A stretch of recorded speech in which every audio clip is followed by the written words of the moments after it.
God, it's too bad. I'd like to call the hearing to order this morning, and the title of today's hearing is Laboratories of Democracy, the Economic Impacts of State Energy Policies. And this time I'd like to recognize myself for a 5-minute opening statement.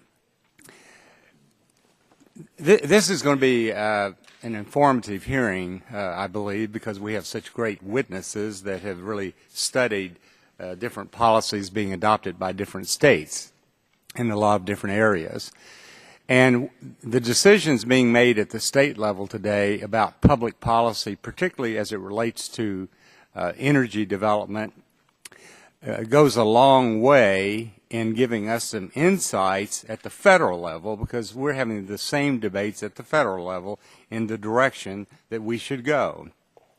Now, President Obama has made it very clear that he believes the number one problem facing mankind today is climate change. And a lot of his policy decisions by his administration are being made based on his concern about climate change. Many of us on the other side of the aisle, and a lot of Democrats as well, believe that economic growth is one of the most important issues facing us today.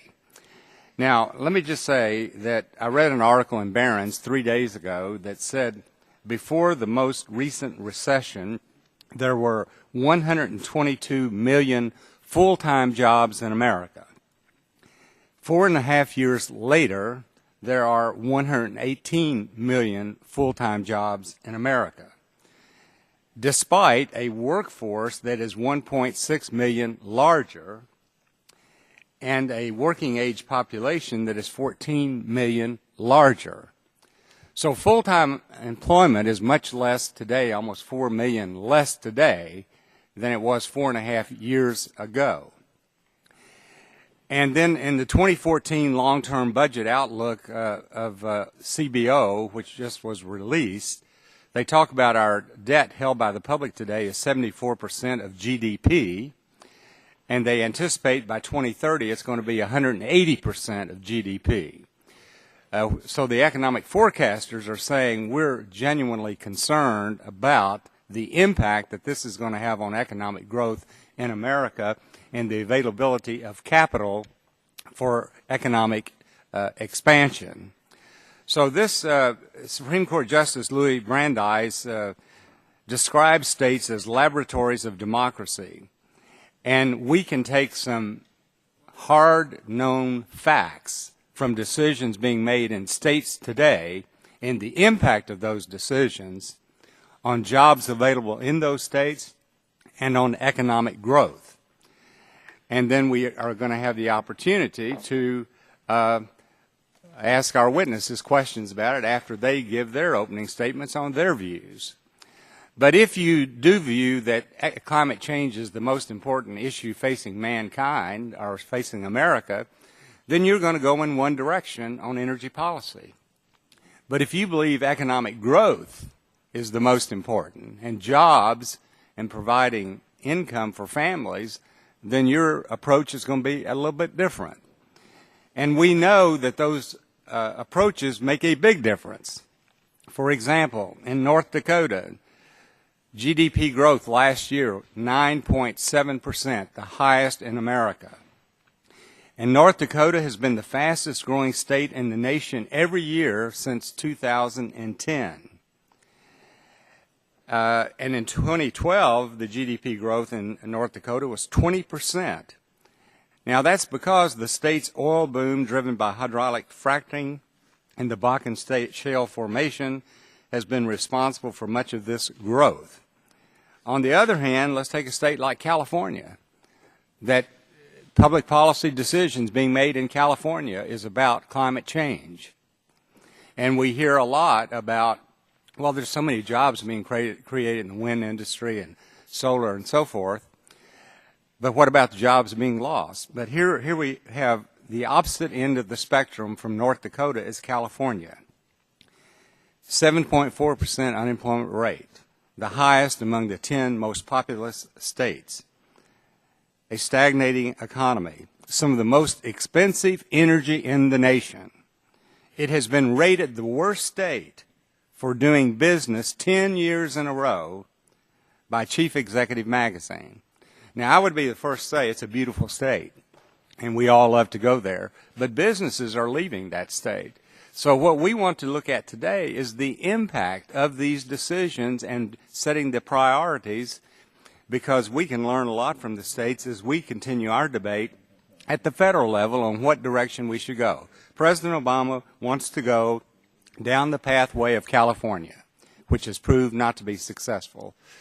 So with that, at this point in time, I'd like to recognize the ranking member of the committee, Mr. Rush, for 5 minutes for his opening statement. Well, thank you, Mr. Chairman. I want to thank you for holding today's hearing on the economic impacts of state energy policies. Mr. Chairman, currently 29 states and the District of Columbia have already adopted renewable energy standards or renewable portfolio standards, while an additional 8 states have non-binding renewable energy standards.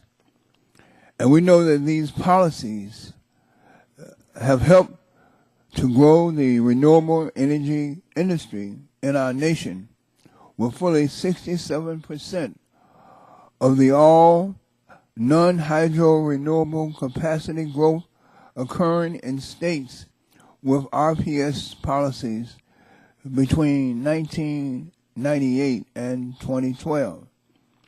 Mr. Chairman, this investment in renewables has helped not only make us less dependent on carbon-intensive energy sources, but has also created tens of thousands of good-paying jobs all across the country in construction, in manufacturing, in retrofitting, and in other sectors.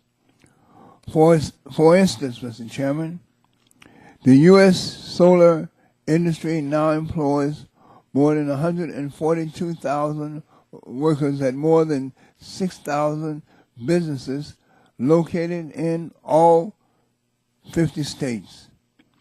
Additionally, the development of the wind industry has also generated tremendous economic benefits, so that by the end of 2013, the wind sector alone was employing more than 50,000 jobs all across this nation. In fact, Mr. Chairman, my home state, the state of Illinois, has been at the heart of the wind industry in this nation, leading the way in both turbine manufacturing and also electricity production. Illinois wind powered the equivalent of 880,000 homes in 2013, supplying nearly 5% of the state's electricity, while hosting 2,195 wind turbines and at least 36,000 manufacturing facilities that build wind turbine components. Aside from its forward-thinking renewable energy policies, my state, the great state of Illinois, is among the top 10 of the American Council for Energy Efficient Economy, or ACEEE, State Efficiency Scoreboard, as Mr. Nadal, its executive director, notes in his written testimony before this subcommittee today. In Illinois, policymakers have implemented an energy efficiency resource standard that has helped to decrease the nation's overall electricity usage, while also working with utilities to deliver savings to government agencies and to low-income consumers. As Mr. Nadal points out, the Illinois Department of Commerce and Economic Opportunity, the agency responsible for implementing the state's energy efficiency program, was named the ACEE's Energy Star Partner of the Year just this very year of 2014. Additionally, Mr. Chairman, members of the subcommittee, my state, the great state of Illinois, was also the first state in the Midwest to adopt the 2012 International Energy Conservation Code, a national model building code prepared by the International Code Council. So, Mr. Chairman, we're not California, we're not Kentucky, we're Illinois. It is my sincere hope that today's hearing will serve as a platform not just to bash California or bash the Obama administration over its much-needed climate change policies, but rather to hear about my state and other states that constructively are enacting smart and resourceful strategies that propel our country forward by creating jobs and investment, making us more independent, more secure, while also reducing the cost of energy, both in our pocketbooks as well as in our impact on our environment. Mr. Chairman, thank you, and I agree with you. We have a marvelous panel of witnesses today, experts in their field, and I look forward to hearing every word that they have to say to us. Thank you. Thank you, Mr. Rush. And Mr. Upton is not going to make an opening statement, so is there anyone on our side of the aisle that would like to make a statement about the hearing this morning? Okay. Well, at this time, I'd like to recognize the gentleman from California, Mr. Waxman, for a 5-minute opening statement. Thank you, Mr. Chairman. Today's hearing focuses on the economic impacts of state energy policies. It's an opportunity to examine the growth of the clean energy sector and the positive economic benefits of renewable energy and energy efficiency. States have taken a leadership role in harnessing the power of renewable energy. 29 states and the District of Columbia have enacted renewable portfolio standards to generate more electricity from clean energy sources. As a result of these state programs and federal incentives, we have doubled our capacity to generate renewable electricity from wind and solar in just 5 years. This is important because renewable and low-carbon energy sources are a fundamental part of any serious plan to address climate change. In May, the International Energy Agency warned that the world needs to invest trillions of dollars in renewable and other clean energy technologies over the coming decades in order to avoid the worst impacts of climate change. That is a potentially huge economic opportunity for the United States. Investing in renewable energy is not only good for the climate, it is also a boon for U.S. manufacturing, jobs, and competitiveness. Both blue states and red states have the success stories to prove it. Texas ranks first in the country for wind power installations and wind industry jobs. California ranks second. The wind industry has injected more than $11 billion into California's economy and $23 billion into the Texas economy. This investment translates into jobs and a stronger, more diverse tax base. Energy efficiency also will help play a key role as the world grapples with the challenge of reducing carbon pollution and slowing dangerous climate change. The International Energy Agency has concluded if the world does not take action to reduce carbon pollution by 2017, then the energy infrastructure existing at that time will lock us into a path toward devastating climate change. But if we invest now in energy efficiency, we can give ourselves more time. According to the IEA, the rapid deployment of energy efficiency measures would give the world at least 5 additional years to develop long-term solutions. States have taken action to make our industry, our buildings, and our transportation system more energy efficient. This is a common-sense policy that saves businesses and families money on their energy bills while cutting pollution. But we need to do more. We need a national commitment to clean energy and energy efficiency in order to tackle the urgent threat of climate change. The Clean Power Plan proposed by EPA would make that commitment. The plan lays out key building blocks for how states can cut emissions from the nation's largest source of uncontrolled carbon pollution, power plants. One building block is using electricity more efficiently. EPA based its proposal on what states are already doing to make homes and businesses more efficient. But another building block is generating more power from zero and low carbon energy sources. EPA looked at the renewable energy potential in each region of the country to determine the scope of the opportunities here for states, and EPA found that all states can do more, even Kentucky, to tap their clean energy potential. The Clean Power Plan is an eminently reasonable and achievable proposal. It gives states the flexibility to choose how to achieve critical reductions in power plant carbon pollution, and it sets us on a path toward cleaner air, better health, and a safer climate, and a stronger 21st century economy. States will play a critical role in the success of the Clean Power Plan, so I thank the witnesses for being here, and I'd be happy to yield a half a minute to anybody who wants to say anything. If not, I yield it back and look forward to the witnesses. Thank you very much, Mr. Waxman, and that concludes the opening statements. And so I want to welcome the panel of witnesses. As I said in the beginning, we understand and know that all of you have looked into this very much, that you're dedicated, committed to it, and we look forward to your testimony and then the opportunity to ask questions.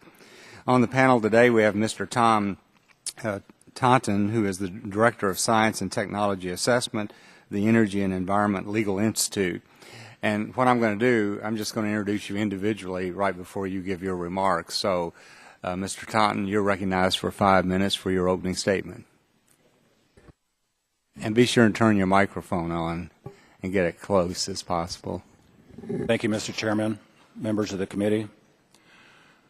I intend the testimony to inform the committee essentially how to look at state energy policies in two regards. We've heard about climate change being an important goal. Whether you believe that or not, one also needs to undertake measures in the most cost-efficient manner to reduce carbon emissions. Many of the state energy policies, and I'll focus primarily on California, do not do that.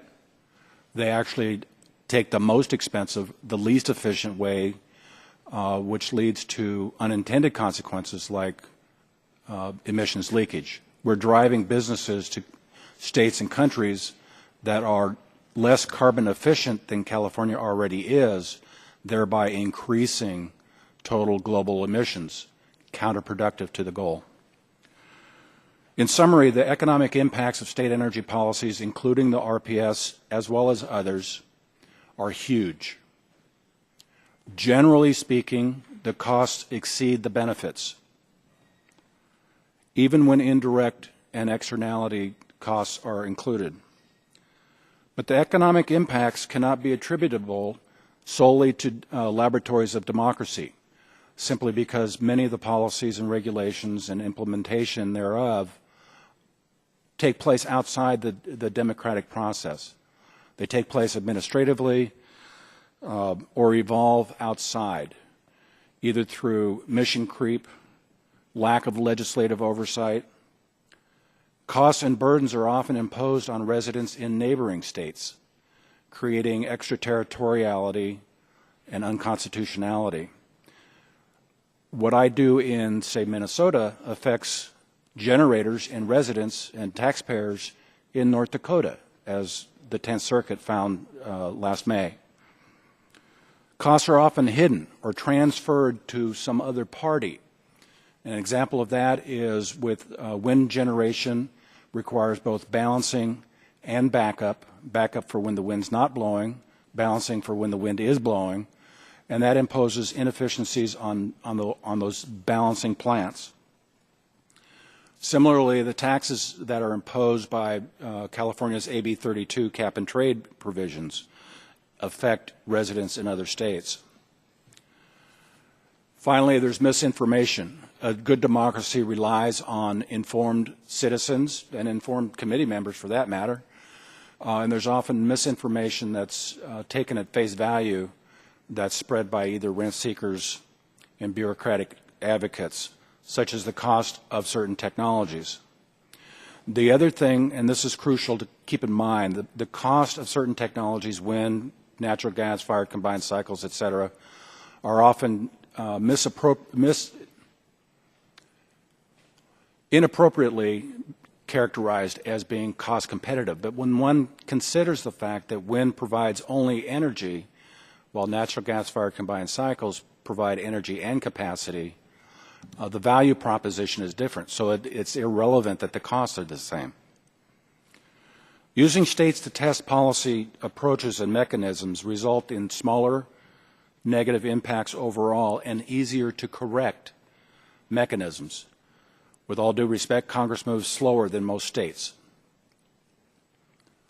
Each state has different needs and opportunities. What works in Georgia does not work in California, doesn't work in Florida, et cetera. The opportunities and challenges vary tremendously. The more centralized a policy is, the harder it is to correct, and the more subject it is to cronyism and nefarious activities. Ideally, the policy should be at the individual level. I should get to choose what I buy. Increasing intervention is seldom the solution to programs that have been put in place through intervention. The solution to intervention problems is less intervention. Various federal programs have also impeded efficient achievement of state policy goals. The production tax credit has led to too much intermittent, volatile wind generation, which threatens the reliability of the grid in a number of states. The renewable fuel standard also impedes achievement of other important state goals, like providing reasonably priced food and fiber. There are a number of economically sound policies in the various states. There was mention of North Dakota earlier. California also has some bright lights, or shining lights. The economically sound policies are invariably the result of democratic activities, not administrative or bureaucratic activities.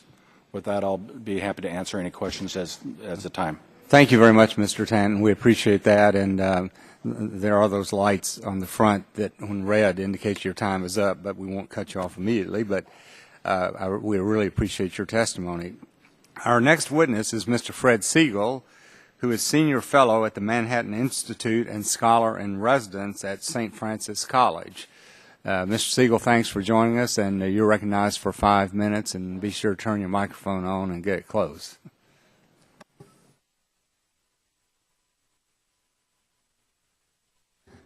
I think you might need to just push that button to turn it on. This one. Is this working now? Yes. Okay. Thank you for having me.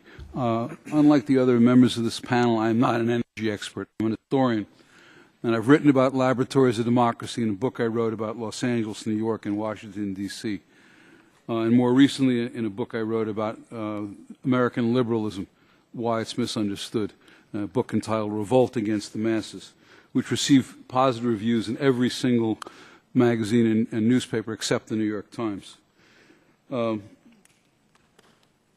The transformation of American liberalism over the last half-century is outlined in the disputes roiling an out-of-the-way place in upstate New York. The southern tier of New York is little known.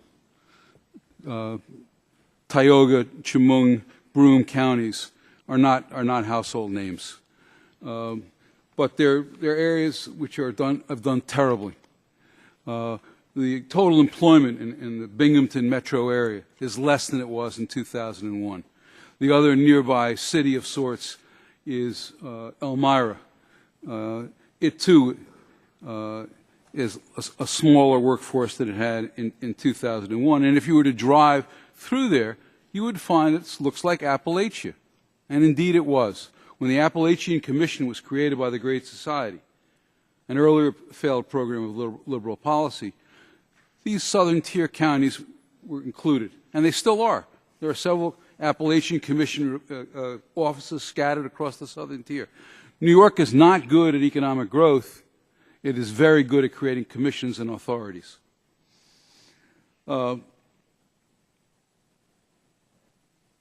in 2008, it looked like something might be done. It looked like the broken down barn houses and people selling their land for taxes, because New York taxes, property taxes are among the highest in the country, might be coming to an end.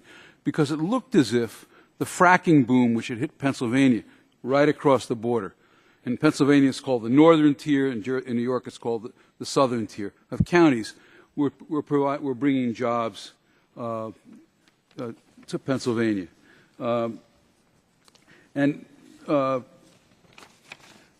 me just read from Ed Rendell, former Democratic governor of Pennsylvania. Thousands of solid jobs with good salaries were created in Pennsylvania. Communities came back to life, and investment in the state soared. The steel, lumber, concrete, and construction industries, as well as manufacturing, purchasing, and retail spending, all boomed because of fracking on the Pennsylvania side. Now, part of the difference is Pennsylvania has a long history of energy extraction. New York does not. But there are others. 32 states now accept fracking. New York is still studying the issue. The only state that has banned fracking is Vermont, which has no shale beneath its surface. So it's, as with so many other things in Vermont, it's meaningless. In 2010, a new governor came into office, Andrew Cuomo. I'm old enough to remember Mario. Andrew Cuomo came into office, and he floated what seemed like a genuinely intelligent compromise. In places where gentry liberals live, like Ithaca, home of Cornell, or Cooperstown, where many well-to-do retirees reside, there would be no fracking. In areas where there was a watershed for either New York or Syracuse, there would be no fracking. Fracking would be confined to the southern tier of the southern tier, to the most adversely affected counties in New York, and that's all. It seemed like a reasonable compromise. However, opposition to fracking had become totemized. To be supportive of fracking was to be, to align yourself with the spawn of the devil. If that sounds excessive, no, I'm describing conversations I've had with anti-frackers in New York City at rallies. Fracking is inherently evil. I'm told by anti-frackers that it's fracking that creates poverty in Pennsylvania, which is a fascinating idea. It's a bit like saying Israeli rockets are what's creating the rockets coming out of Gaza. It gets everything exactly backwards. That compromise proposal would have only applied to counties in New York State like Shenango, Steuben, and Tioga, the southern tier of the southern tier, where there were no aquifers, where the soil is poor, and where there's desperate poverty.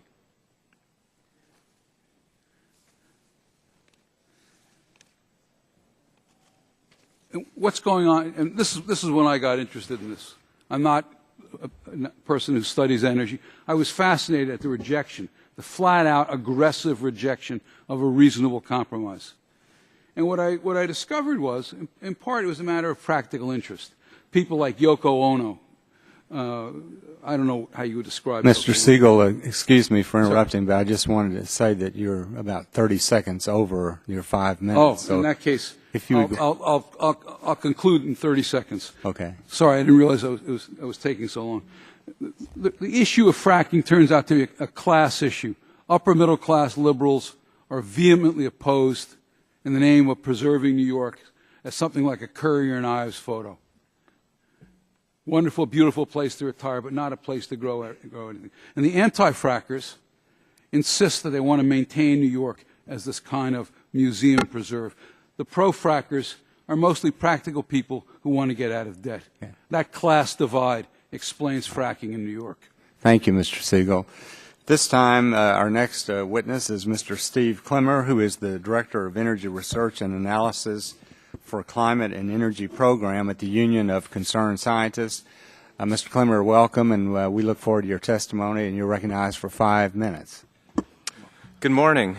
On behalf of UCS and our 450,000 members and supporters, I would like to thank Chairman Whitfield and the other distinguished members of the subcommittee for the opportunity to testify today. My comments will focus on how state renewable electricity standards have been a key driver for the recent growth in the U.S. wind and solar industries, spurring innovation and creating new jobs and income for state and local economies. I will also show how utilities in most states are meeting or exceeding their targets at little to no cost to consumers. Finally, I'll highlight how stronger federal policies are needed to complement state renewable policies. I'm going to try not to repeat some of the excellent comments that both Mr. Rush and Mr. Waxman already made about these policies that are included in here in my testimony. So a renewable electricity standard requires electric utilities to gradually increase the amount of renewable energy in their power supplies over time. As we heard, there's 29 states and the District of Columbia that have standards. 17 states and D.C. have renewable standards of 20% or more, and 18 states have increased or accelerated their targets since they originally adopted them. Lawrence Berkeley National Lab estimates that 46,000 megawatts, or more than two-thirds of all the renewable capacity installed since 1998, occurred in the states with renewable standards. They project this amount to more than double to 94,000 megawatts by 2035 as the states continue to ramp up their standards. California's 33% by 2020 standard creates the nation's largest market for renewable energy, followed by Illinois, New Jersey, Texas, and Minnesota. State renewable standards combined with the federal tax credits have played a key role in the rapid growth of the U.S. wind and solar industries, as we've heard. Wind power accounted for nearly one-third of all new electric generating capacity in the U.S. over the last 5 years, second only to natural gas. And 9 of the top 10 states in total installed wind capacity have renewable standards. Meanwhile, solar capacity has increased by a factor of 10 since 2009, and a record 5,000 megawatts of solar was installed in the U.S. last year. All of the top 10 states with the highest installed solar PV capacity have renewable standards. So we heard earlier some of the economic benefits that this is delivering in terms of 50,000 jobs in the wind industry, $100 billion of investment in the U.S. economy since 2007 just in wind alone. Texas is the leader with both installed wind capacity but also the most amount of wind jobs, followed by Iowa, California, Illinois, Colorado, Kansas, Michigan, North Dakota, Oregon, and New York. All of these states but one have renewable standards.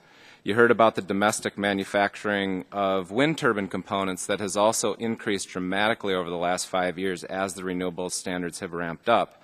The domestically sourced content of U.S. wind projects installed today is over 70%, up from less than 25% in 2005.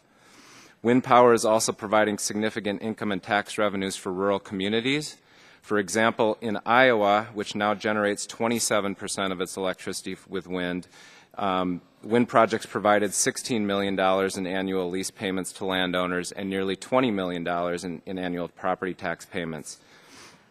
The solar industry has invested about $34 billion in the U.S. economy over the past 3 years, and as we heard earlier, there's about 142,000 people that work in the U.S. solar industry at 6,100 businesses.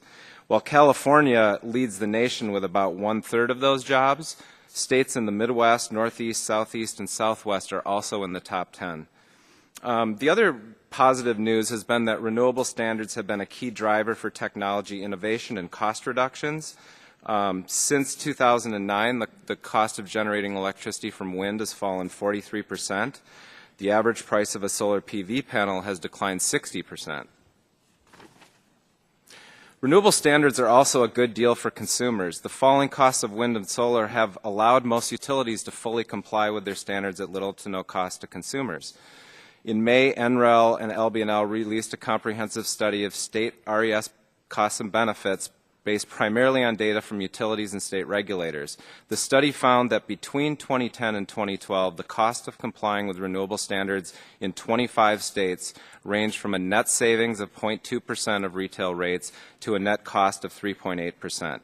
This is considerably lower than the Beacon Hill Institute studies that Mr. Tanton mentions in his testimony. UCS and several other groups have identified serious flaws in these studies funded by the fossil fuel industry that lead to highly exaggerated costs, and I'd be happy to talk about that in the Q&A if you want me to.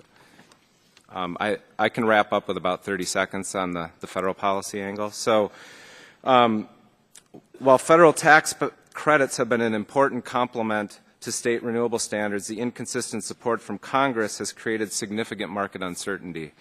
To eliminate the uncertainty, UCS recommends that Congress extend the PTC by at least 4 years and transition to more stable long-term policies.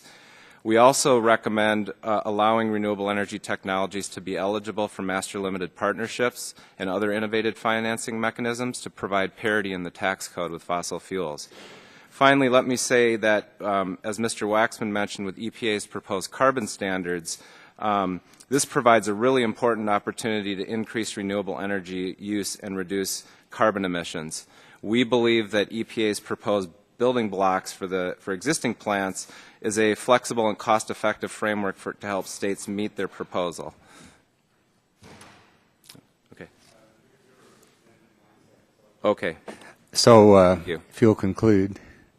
Yeah, so my last statement is just that UCS believes that EPA can go much further. We did an analysis that shows they can achieve twice the level of emission reductions and twice the level of renewables at a net savings to consumers. So I'll conclude there. Thank you. Our next witness is Mr. Steve Nadal, who is the Executive Director of the American Council for an Energy Efficient Economy. Thank you for joining us, and you're recognized for 5 minutes. Okay, thank you, Mr. Chairman. And be sure and turn your microphone on, get it close, and get this clock. Thank you, Mr. Chairman, and good morning to all of the committee. I am the Executive Director of the American Council for an Energy Efficient Economy, also known as ACEEE.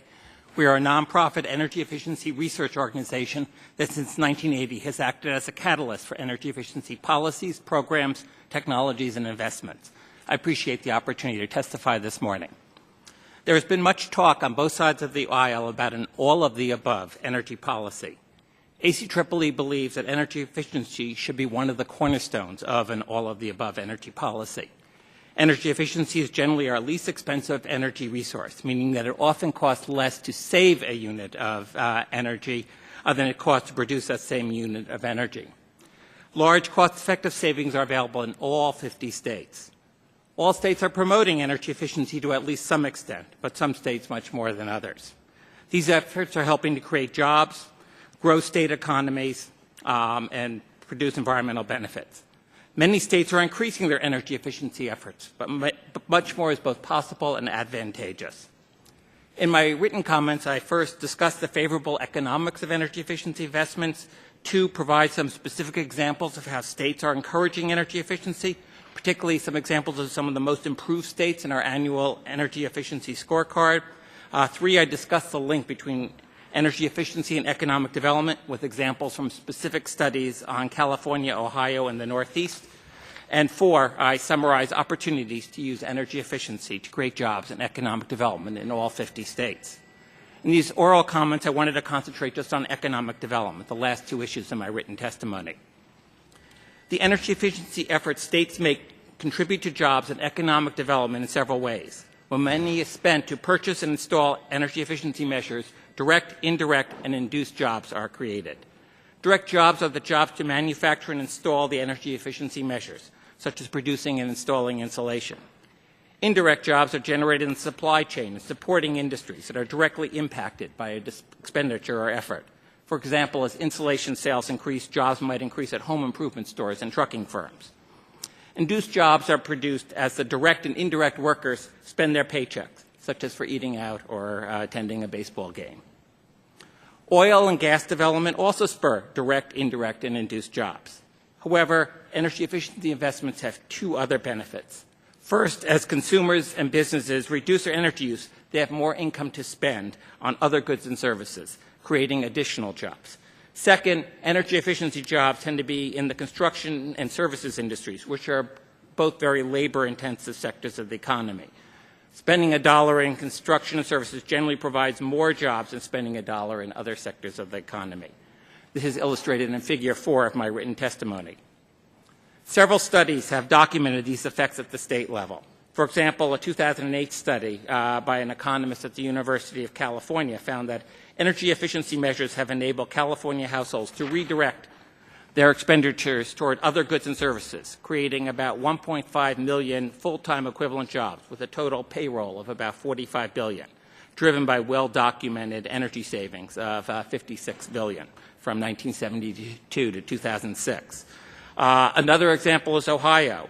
A 2004 analysis that we did with the Ohio Manufacturers Association found that implementing Ohio's energy efficiency savings targets would save consumers nearly $5.6 billion through 2020, including about $3.4 billion from reduced customer expenditures on electricity, $0.9 billion from the impacts of efficiency on wholesale energy prices, and $1.3 billion from the impact on wholesale capacity markets.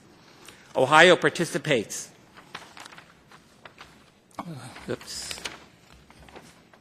Ohio participates in the wholesale energy market of PJM, and under the laws of supply and demand, reduced energy use and peak demand reduces the price of energy and capacity as determined in these markets. The economic development and other benefits of energy efficiency achieved in these states can all be achieved in other states. This April, we published a state-by-state analysis on how much energy efficiency savings can be achieved in each state and the costs and benefits of such investments, as well as the impact on employment and gross state product. The study looked at where each state was and how much more they could do with 4 different policies, as discussed in my testimony. Overall, we found that such state efforts could reduce national electricity use by 25% by 2030 relative to business-as-usual projections, providing discounted net benefits of about $48 billion by 2030, increasing GDP by about $17 billion in 2030, and supporting more than 600,000 net jobs nationally in 2030. State-specific estimates of jobs are provided in Table 2 of my testimony. In conclusion, states are stepping out and leading energy efficiency efforts. They are creating jobs. Much more is possible in all of the other states, learning from some of the examples featured in my written testimony, such as Mississippi, Oklahoma, and Arkansas. With that, I conclude my testimony. Thank you very much, Mr. Nadal. This time I recognize Dr. Paul Polston, who's the Director Emeritus of the Bureau of Business and Economic Research at the University of Montana. Thanks very much for being with us, and Dr. Polston, you're recognized for 5 minutes. Thank you, Be sure and Chairman and members of the committee. My name is Paul Polston, and you heard that my title was Director Emeritus. That just simply means I flunked retirement, and I still go into the office there almost every day. Now, I've spent the last 45 years of my life studying the Montana economy and also studying the economies of rural communities in the West. The purpose of my testimony today is to document the economic impacts of the new American energy revolution. I'm going to be looking at the specific impacts on 2 rural communities. And rural communities are really an ideal laboratory to look at economic impacts because you can easily differentiate between causes and effects. Now, when we mention economic impacts, the first thing that comes to mind are taxes. Well, there are plenty of taxes associated with the new American energy revolution. In my part of the world, the oil and gas industry alone paid the federal government and the state of Montana about $285 million in taxes, royalties, and other payments. But the real economic impact is on people and how the energy boom affects their employment opportunities and their wages. I looked at 2 specific communities, Sidney, Montana, and Williston, North Dakota. They sit right on the Montana-North Dakota border, and that is at the western edge of the Bakken oil field, which is the new field that is being developed using new technologies and has seen dramatic increases in production. Now, I analyze counties rather than cities because that's just the way the data are published. Sidney, Montana is in Richland County, and Williston, North Dakota is in Williams County. Now, for most of the last 35 years, both economies have been stagnant. The number of jobs in Richland County and Williams County in the early 2000s was just at about the same level that it was in the mid-1980s. But the trend turned upward in 2004 and accelerated in 2010. This mirrors precisely the drilling and other energy-related activity, and the most recent data show double-digit increases. Now, there are boomtown atmospheres in places like Richland County and Williams County. The streets are full of petroleum engineers, drilling managers, and environmental specialists, and they're well-paid workers. Nationwide, the average annual wage in the oil and gas industry was about $108,000 a year in 2013, roughly double the average of $49,000 for all American workers. But it's not just these oil and gas industry workers who are benefiting. I looked at 3 specific industries in each of these counties. I found that employment opportunities and wages in all 3 increased faster than expected. I looked at the construction industry, which includes skilled blue-collar workers. I looked at professional services, and this includes lawyers, architects, and accountants. And also, I looked at the accommodations industry, which is traditionally a low-paying industry and provides employment opportunities for entry-level workers. The findings in all 3 of these industries in both communities are the same.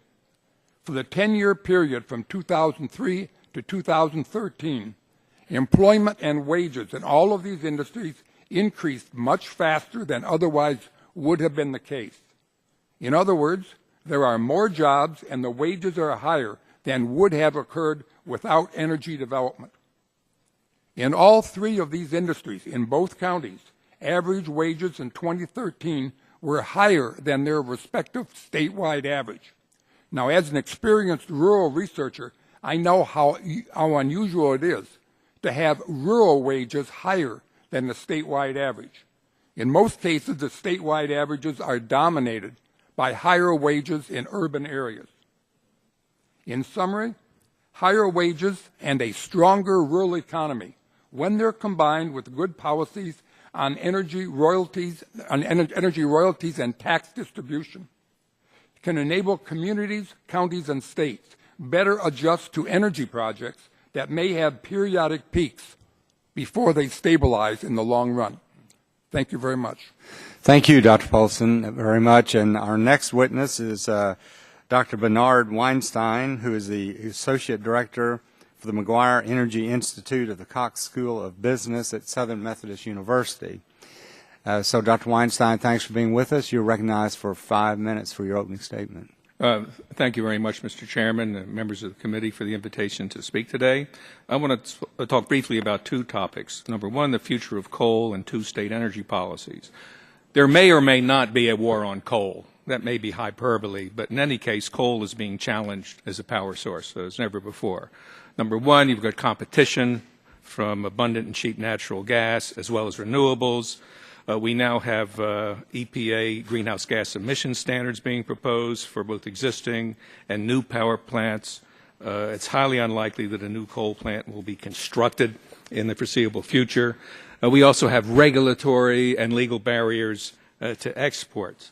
So I think it's fair to say, and you can see on this graph, that coal is slowly going away. And in fact, we've lost about 15%, or we will lose about 15% of our coal-fired generating capacity between 2010 and 2016. But a couple of caveats. Some people are very pleased about the fact that coal is going away, but we need to keep in mind that we get almost 40% of our electricity from coal. It can't be quickly replaced by alternatives. Renewables, as we've heard, are intermittent. We need baseload capacity. There are serious issues of grid reliability when demand peaks. Texas has got more installed wind capacity than any other state. But I guarantee you, at 3 o'clock this afternoon, 95% of those wind turbines in West Texas won't be turning, and that's when demand is going to be at its peak. Then there are issues related to distributed generation. That's posing challenges for grid reliability as well as the finances of investor-owned utilities. Now, who's going to pay for that backup capacity? So we need to keep in mind that coal is still the cheapest way to generate electricity, and that as coal goes away, power costs to consumers and businesses are likely to increase. And I make those comments because I think EPA needs to take cognizance of these and other issues as it finalizes greenhouse gas rules for both coal and gas-fired plants. Now, getting back to the main topic today, energy and economic development, we've seen an incredible increase in oil production. just in the last 3 or 4 years, about a 50–60% increase. We didn't see this coming. It's been great for the economy. And it's not just in a couple of states. I mean, there's shale all over the United States, as you can see in this graph.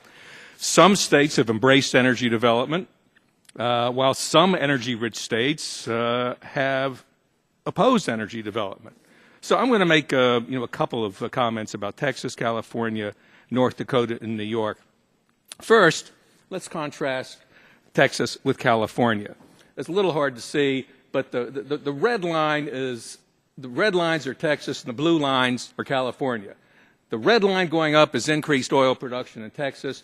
The blue line going down is declining oil production in California. And then the dotted lines are the unemployment rates. Guess which state has the lower unemployment rate? Texas has added 548,000 jobs in the past 18 months. California, which is half again as large as Texas, has added only 322,000 jobs in the past 6 years. California is home to the Monterey Shale, which is estimated to hold up to 2/3 of America's shale oil reserves, and yet, because of environmental pushback, regulations, and the like, it's not being developed. Now, real quickly, if you put the next one up, I don't want to talk too much about North Dakota and New York because we've already heard a lot about North Dakota and New York. This is employment growth in the U.S. on the left, employment growth in North Dakota on the right. 4 years ago, North Dakota was producing 10,000 barrels of oil per day. Today, it's 1 million barrels of oil per day. Booming economy, lowest unemployment rate in the United States. We've already, Mr. Siegel talked about New York State. This study was actually done by his institute, maybe it was done by Mr. Siegel, looking at the potential job growth that could occur along that southern tier of New York State if the current moratorium on hydraulic fracturing were lifted. So we'll just have to see how that plays out. But this part of the state has been losing people and jobs for decades. Just kind of to summarize, here are some selected energy states. The blue bar represents the increase in oil and gas jobs. The red line represents the increase in GDP growth. And you can see that in all of these energy-producing states, we've seen a tremendous increase in economic growth.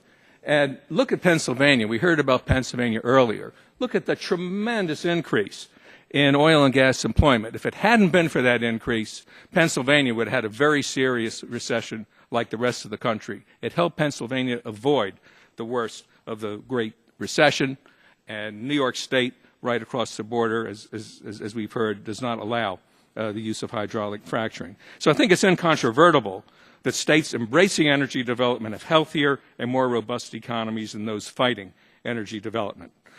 Do keep in mind two other points that have not been mentioned is that greenhouse gas emissions in the United States are at a 20-year low, even though our economy is 70% larger. Final point I'd make, we've heard a lot about all the jobs that have been created in renewables. The administration says that their policies have created 75,000 jobs in renewable energy. I might add at a cost of $50 billion in federal subsidies. The oil and gas industry has created 700,000 new jobs in the last 4 or 5 years without any new subsidies. So I'll be happy to answer any questions at the appropriate time. Well, Dr. Weinstein, thank you very much, and thank all of you for your testimony. And I think the testimony crystallizes exactly what we're trying to look at here. Those people who are most concerned about global warming are strong advocates for renewable, and I think all of us recognize we need renewables. But I don't think, Dr. Weinstein, we want to be like Europe, which is recognized as the leader of renewables in the world, and yet they're mothballing natural gas plants because the gas prices coming out of Russia are so expensive that they're building new coal plants to meet their needs. And yet in America, no one expects a new coal plant to be built right now because natural gas prices are so high. But shouldn't we have the flexibility, if gas prices go up, to build a new coal-fired plant? We don't have that ability to do it today. And would you like to make a comment on that? Or Well, I would generally agree with you. I do think we need standards. We need pollution standards to apply to all power generating facilities. But what concerns me is what we hear from the administration is a policy that seems to suggest that we can meet all of our future energy needs through a combination of conservation, efficiency, and renewables. I'm in favor of all those things, but that's not going to get us there. If we want to grow our economy, we're still going to need baseload power plants. Right. You've got to recognize that fact. Absolutely, and I agree with you. We need standards, and we have a lot of standards, and the standards are so explicit on new coal power plants that the technology is not available to meet it on a large-scale basis. Just as an aside, I had the chief power engineer from Luminant Energy speak to my class a couple of months ago. He runs the newest, most efficient coal-fired generating plant in the country. And he said that this plant that just went online 3 years ago would not be able to meet the proposed GHG standards for new power plants that have been proposed by EPA. That's absolutely. There's not any plant that would meet that standard. Well, thank you. A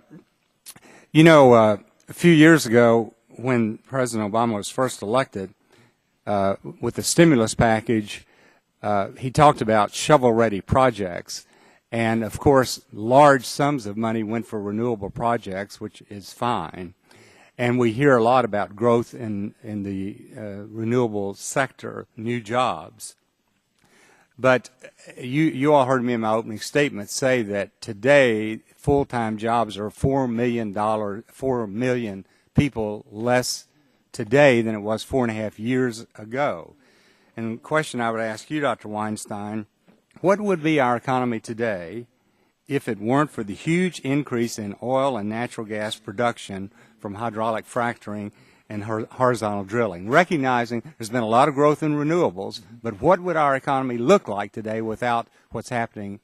I don't think there's any question that levels of employment would be lower and the unemployment rate would be higher. Let me just give you one statistic.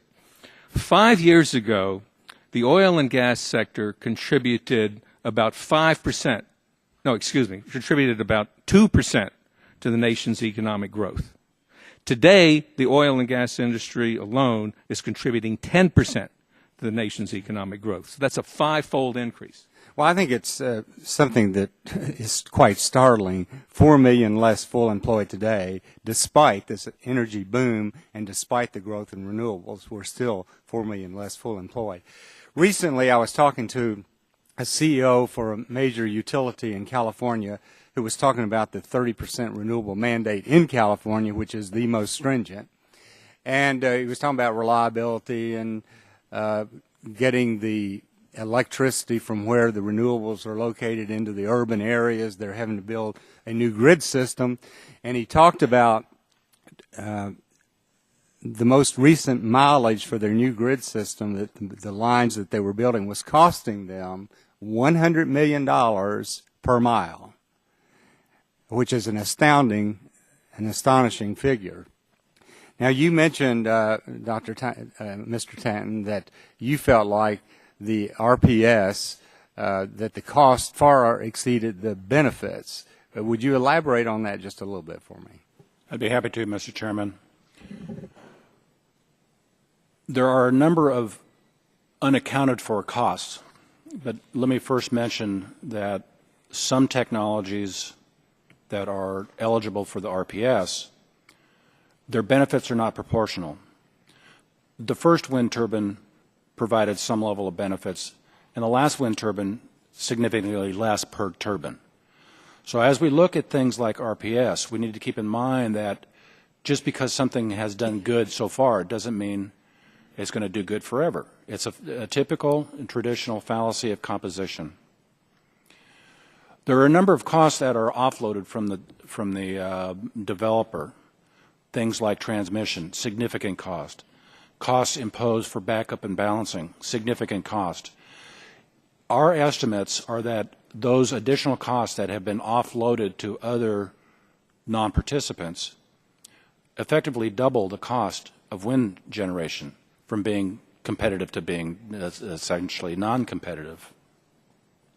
But those, and more recently we've been hearing about environmental externalities from some of the concentrating solar facilities in California, basically frying the birds and bats that fly around and blinding pilots. So there, traditionally, the externalities and those costs have been focused on air emissions, either criteria pollutants or perhaps greenhouse gas emissions. Thank you, Ms. Stanton. My time's now expired, so maybe some of the other witnesses will get to you. But this time I'd like to recognize Mr. Rush for 5 minutes of questions. Mr. Chairman, thank you so very much. Mr. Chairman, I might remind all the members of the subcommittee that, and those who are in the audience here, that on Tuesday we will hear from FERC,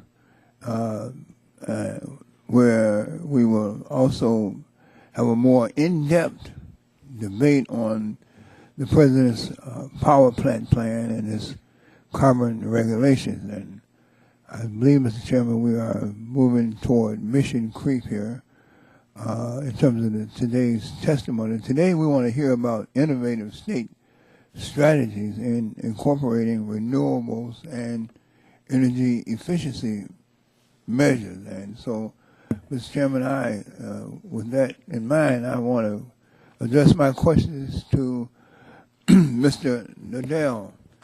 Mr. Nadell, what are the biggest benefits to state and federal governments that invest in making the country's energy network more efficient in regards to job creation, savings, environmental impact, and other benefits? And at the same time, you ask what are the biggest benefits, include what are the disadvantages to investors in energy efficiency. Okay. Yes, Congressman. Yes, as you point out, energy efficiency does have enormous benefits. It reduces energy use so that energy bills go down. Consumers and businesses have more money to spend on other goods and services in their businesses, et cetera. That helps create economic growth. It helps displace some demand for power. It's not going to eliminate the demand for power, but it helps reduce the demand for power, saving money, but also providing environmental benefits. So there really is an enormous multiplier from investing in energy efficiency, as many states have shown, and I think it's particularly gratifying that many of the states are actually increasing their energy efficiency activities. They are recognizing this. You're saying, what are the disadvantages? For the consumer, not really a disadvantage. You have to spend a little time familiarizing yourself with what the opportunities are. That does take some time. Clearly, those who like to sell more energy and don't want to see efficiency, they may not be happy. But for most consumers and businesses, the benefits are quite large. Mr. Nadell, Dr. Weinstein was pretty persuasive in some regards and kind of stimulating in terms of some of his rationale and some of his conclusions. How would you address some of his conclusions, particularly as it relates to economic development, job creation, and how that should impact America's future? If we would concentrate solely on his outlook and his conclusion, without really entertaining or even discussing efficiencies, what do you think we will wind up at? Right. I mean, I think Dr. Weinstein points out that there are jobs with oil and gas development. I would agree with that. I suspect he would agree that there are jobs with energy efficiency and renewable energy. Maybe that's something we could all agree on, so that's good. I think where we might differ is I would emphasize efficiency and renewables a bit more, particularly the efficiency, because it has more jobs per $1 million investment than just about anything else. But I would say that we do not see that, at least for the foreseeable future, we'll 100% rely on efficiency renewable. We definitely will need natural gas. There will be a bunch of coal plants that will continue to operate. We do see a balanced energy system, although he'd probably want to promote a lot more construction, particularly of new coal, than we would. So are we headed down this excuse me, this path of either or? Does that make sense, or shouldn't it be both and?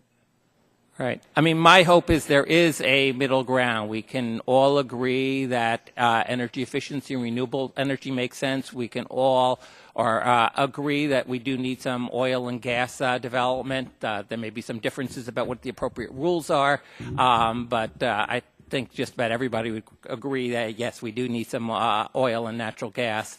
There may be some differences on coal, but I think most people would agree that we will continue to use coal. It's just a question of how much. So I'm in favor of trying to find that middle ground and saying it's not total, left versus right, but there is something more toward the center.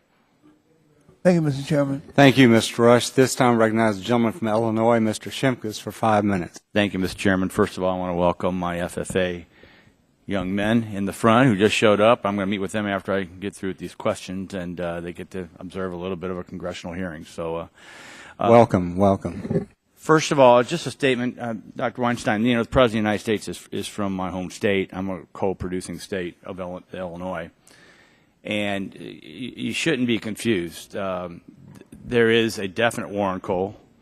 It's been planned by this administration, and the real proof is if you've never seen his response to the editorial board of the San Francisco Chronicle in 2008, he basically said, and on record, you can check it, that his goal was to make the cost of generating electricity so high that it would bankrupt the industry. So, having said that, I understand other competitive pressures, but make no mistake. This is a designed application of executive branch force to destroy low-cost power and coal mining jobs in this country. And I just want to put that on the record. Now I'd like to go to, I also want to raise the issue of, Germany and Europe's a great example of this debate. So there is a Reuters article, April 15th, that says Germany subsidizes cheap electricity for its neighbors. And in the first paragraph, it just says, Germany's neighbors enjoy cheap imported power subsidized by Berlin's green energy policy and paid for by German households, analysts say. And it just goes through the debate that obviously we believe in all above energy, and we believe that renewables can be part, but it has to be a specific portion of the portfolio, and that you cannot escape the need for baseload energy, even if you're a green energy supporter, because baseload helps uplift the ability for the intermittent ability of solar and wind to be applied. I want to go to Mr. Clemmer for a first question. Has the Union of Concerned Scientists ever studied decimal output of wind generation and its effect on people in and around the area, and what a setback might be? We haven't specifically studied that issue, but there have been other studies out there. I would ask, just for my sake, that you do that. I do have a constituent. He's been to me numerous times. He has a beautiful home. He actually was involved in the siting of these things. He was pro-wind. He has been driven out of his house. Every time I talk to this family and the in-laws, and which I just did recently about 3 weeks ago in my office in Danville, they break down crying. So I would ask that you would do that to help us bring some sense to the fact, is this really an issue? And it also is an issue on the setback ratio. In the state of Illinois, we're having this debate. Right now, that siting is approved by the counties, which I like at the local level. There's also a movement to take away the county's ability to do this, which I would not support. But in local zoning, and the setback thing. So I would ask you to do that and consider that as you're a respected organization. And if you would do that, I'd appreciate it. My final questions really go to Mr. Polzin and Mr. Siegel. Deep Southern Illinois also is prime for the fracking revolution. We've been a marginal oil well producer. We were one of the major oil producing states during World War II. Of course, now they're marginal wells. We have a very aggressive state piece of legislation, bipartisan, environmental community, and the energy community. The problem is that the government, the state government, has delayed rollout of the rules. So the poor communities in Southern Illinois aren't receiving the economic benefits that have been planned. What, Mr. Polzin, Mr. Siegel, what should my constituents expect once the final rules are laid out? I've been looking at regional economies for a long time, and one thing I've learned is don't generalize. Different communities have different impacts. But one thing I am sure about, if you add a number of jobs paying $100,000 a year, oil and gas jobs, it will have a significant impact on almost any community, except something that's very large, where it will be diluted. Exactly how that plays out, I think, depends on the community. Is it a rural community? Is it an isolated community? Is it next to an urban area? These are all the kinds of things which determine the exact impact of that increase in new jobs. But will there be an impact? Absolutely. Whenever you add any number of $100,000 jobs to an area, it will have an impact.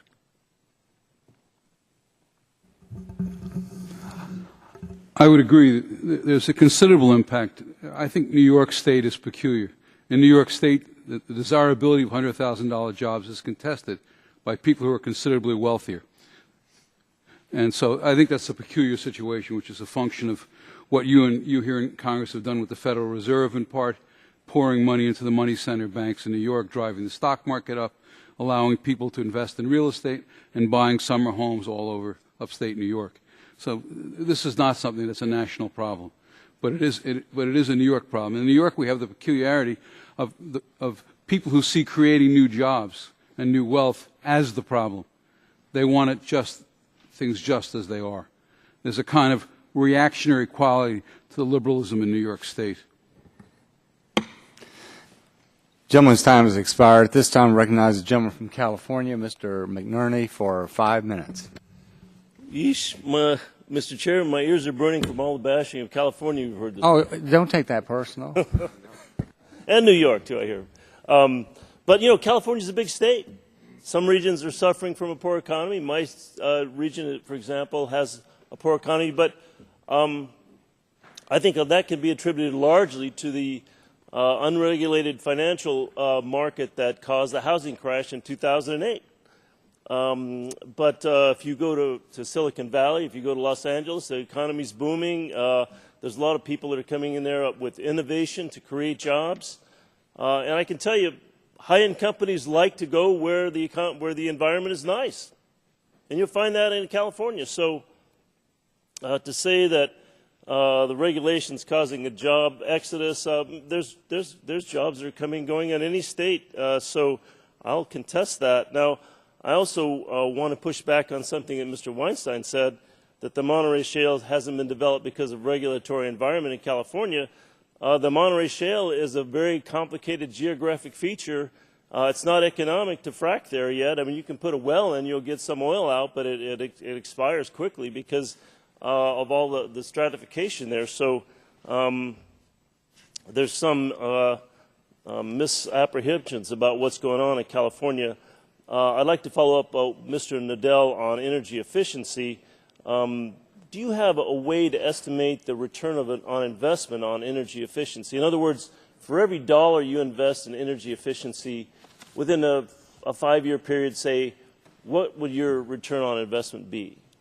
Okay, thank you. Yes, figure 1 in my testimony, my written testimony, provides an average figure. There is a great variation. Sometimes you can get 100% return on investment. Sometimes it's only 1 or 2%. But on an average, we find it's typically about a 25% return on investment. So that is better than most other alternative investments. So that's year-on-year, 25% yes, ROI. That would be about the average. That would be considered a pretty good ROI. Yeah. And then would you please also reiterate about the kinds of jobs that are created with investments in energy efficiency? Yes, there's a lot of jobs, more engineering, specifying, figuring out exactly what needs to get installed in a particular home or business. A lot of jobs installing energy efficiency measures. There are also jobs manufacturing more efficient equipment, whether it's a light bulb, an air conditioner, insulation, et cetera. And then each of those jobs, they respend the money. That creates other jobs elsewhere in the economy. And then perhaps the biggest effect is as consumers and businesses save on their energy bills, they have more money to, say, to spend, to go out for dinner or whatever it is, and that helps. And what state has the highest energy efficiency standards? Say it again? What state would have the highest energy efficiency standards? Depends on how you look at it. In our scorecard, Massachusetts has been ranked #1 overall. If you're looking at savings as a percent of, say, electricity sales, Vermont has typically been the leader, although Arizona is getting very close to them. They're probably #2 now. Like many things, it depends on what your yardstick is. And so are these citizens complaining about the utility bills in those states? Any state you have a diversity of citizens, but no, by and large, my understanding is they don't complain. There was actually a very interesting study that came out about a week ago that looked at energy bills around the country. And energy bills depends on both the rates as well as the consumption. And some of the states with the highest energy bills were actually states with pretty low rates, but because they often use energy inefficiently, they actually have some of the highest energy bills. Well, thank you. In California, the renewable portfolio standards initially were about 18%. The large public utilities easily met those standards within a few years before the deadlines, and the legislature increased those standards. And it looks like they'll meet those 33% standards easily by 2020. So the RPS hasn't been too much of a burden on the California utility systems. Mr. Clements, would you please discuss the job creation effect of renewable energy in some of these states? Sure. Yeah. You know, as I said in my testimony, the growth of the wind and solar industries have been tremendous over the past few years, and the jobs have followed that. And you know, frankly, the industry is growing dramatically globally, and that really positions the U.S. to be able to, you know, create jobs and export equipment to other countries. The fact that we're now manufacturing 70% or more of the wind turbine components in the United States, that's amazing. That's happened over a 5-year period. Companies have moved to the United States to do that. You know, the manufacturing jobs really have been spread out too all over the country. There's a high concentration in the Rust Belt states in the Midwest, where there's great manufacturing capacity, but California, Texas, Colorado, Iowa, New York, I mean, all of these places are experiencing incredible job growth. And I would just, thank you. My time's just about over. Mr. Chairman, we don't really need to bash renewables, and fossil fuels don't need to bash each other. We can work together. Absolutely. Yeah, that's what this is all about, working together. Mr. Olson of Texas, I recognize him now for 5 minutes. I thank the chair and welcome to our witnesses. Last month, my local paper, the Fort Bend Herald in Rosenberg, Texas, had a story on our economy in Texas. It was another good story. It said we added over 380,000 jobs last year. That's the largest increase we've had in almost 2 decades. Most of those jobs came in the energy sector. In fact, if we were a country again, we would be the 8th largest oil-producing nation in the whole world. But As you all mentioned, we're not just oil and gas. We're number one in wind production in America. And there are many reasons for that. One is our guys in Austin do a better job than people here in D.C. in terms of regulation. Our Railroad Commission, which oversees oil and gas operations in Texas, acts with common sense and certainty to get permits approved. Our Public Utilities Commission gets power lines approved in a timely manner. They understand that protecting the public and growing our economy are not mutually exclusive. When states, or even the federal government, put up barriers to energy, they throw up barriers to jobs and our quality of life. And beyond jobs, our state and local governments have seen billions in new revenues. That money has made things many things possible that weren't possible before. In Dimmitt County, right on the border with the Eagle Ford shale play, a poor rural school district has used dollars from the Eagle Ford to rocket them into the 21st century. Their kids can compete now in the global economy. My first question is for Dr. Weinstein, Dr. Pullen, and Mr. Siegel. When states turn their backs on energy production, what do they miss out on in terms of funding other priorities, like schools, like roads? Dr. Weinstein, you're up first, my friend. And Dr. Weinstein, speak Texan. I can translate for everybody here if you want to. I actually grew up here in Washington, D.C., but I escaped 40 years ago. Well, there's no question that energy development creates all kinds of benefits for the states in which they're located, for local communities, for school districts in Texas. I can remember when I first moved to Texas in '75 during the last boom. Energy accounted for about 25% of the state's economy. Then after the bust, it was down to about 10% of the state's economy. Well, now it's back up to about 15% of the economy, but of course we're a much bigger state overall. We're not just about energy. We're about high tech, and we're about health care, and I mean, we got 26 million people. NASA, aerospace, you got it, sir, yes. And aerospace in your community. So, you're talking about the Eagle Ford in South Texas. There's no question that the shale boom has done more to uplift the quality of life, the standard of living, and employment opportunities in those low-income South Texas counties than any federal or state programs in the past. So it's been, a tremendous boon to those communities. There's an important point that I didn't have that's kind of related to this, and that we need to keep in mind, is this shale boom, all this new oil and gas production, 90% of it has occurred on privately owned land. Even though there's lots and lots of federal land with shale reserves, not to mention the offshore, 90% of this increase is coming from private land. And that makes us different really from any other country in the world, and is, I think, largely responsible for the fact that the shale boom occurred first in the United States and not somewhere else. Dr. Polsey, any comments, sir?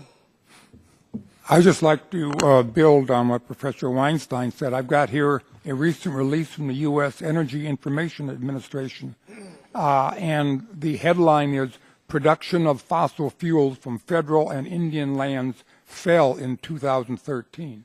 So we're seeing a very different mix of energy production. More and more of it's coming from private land, and less of it is coming from government land in one form or another. Yes, sir. All production in Texas comes from private land. Every drop comes from private land. And I would say the same thing for Montana and North Dakota. That is all of the shale oil production comes from private land. I'm out of time. I'll submit questions to the record. Thank you, Mr. Chairman. Gentleman's time has expired. At this time, I recognize the gentleman from California, Mr. Waxman, for 5 minutes. Thank you, Mr. Chairman.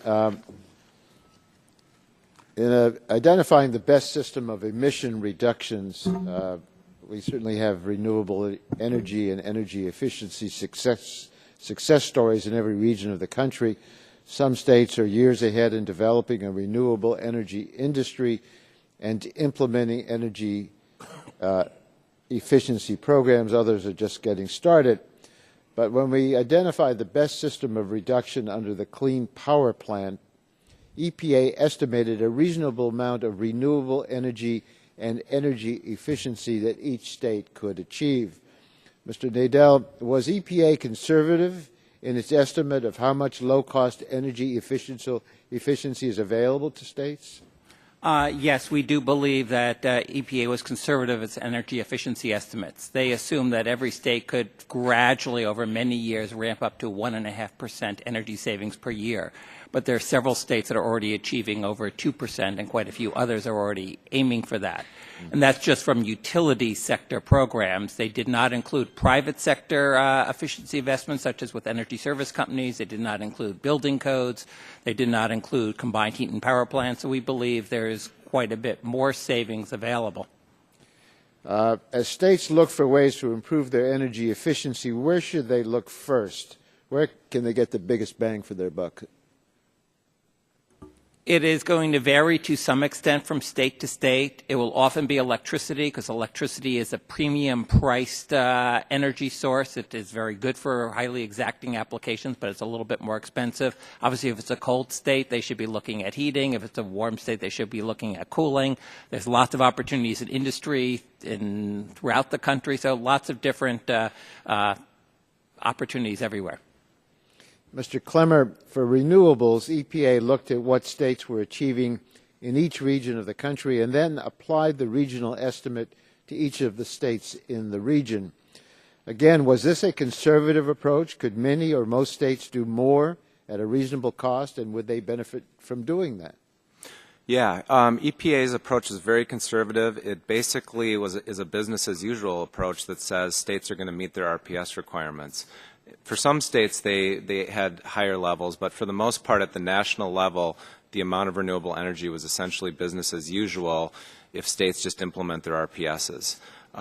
We did an analysis that showed that they could go twice as far as that and achieve 25% nationally and achieve deeper emission reductions overall for their proposals for the states. As with ACEEE, we also included higher levels of efficiency in that analysis based on what the states are already achieving. So we think it's conservative, and there are some issues in their methodology with renewables, too, where some states are actually producing less renewable energy in 2030 than they are today because of the methodology they applied, and so we're hoping that that gets fixed. Mm-hmm.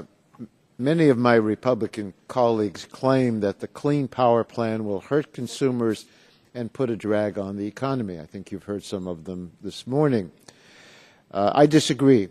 EPA's Clean Power Plan will help drive technological innovation in clean energy and efficiency technologies.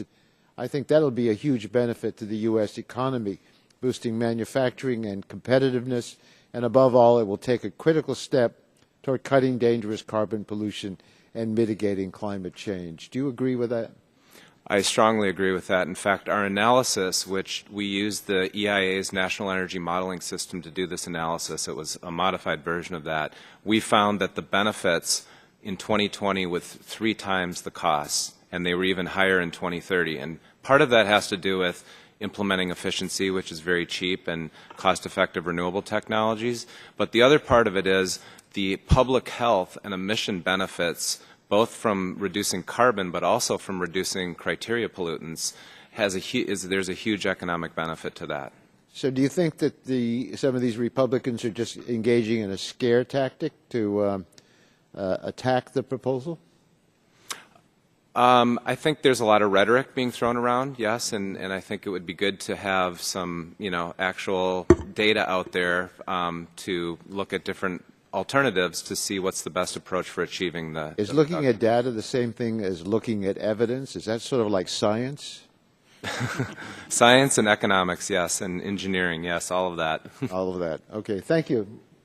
Thank you, Mr. Waxman. And at this time, I recognize the gentleman from Virginia, Mr. Griffith, for 5 minutes.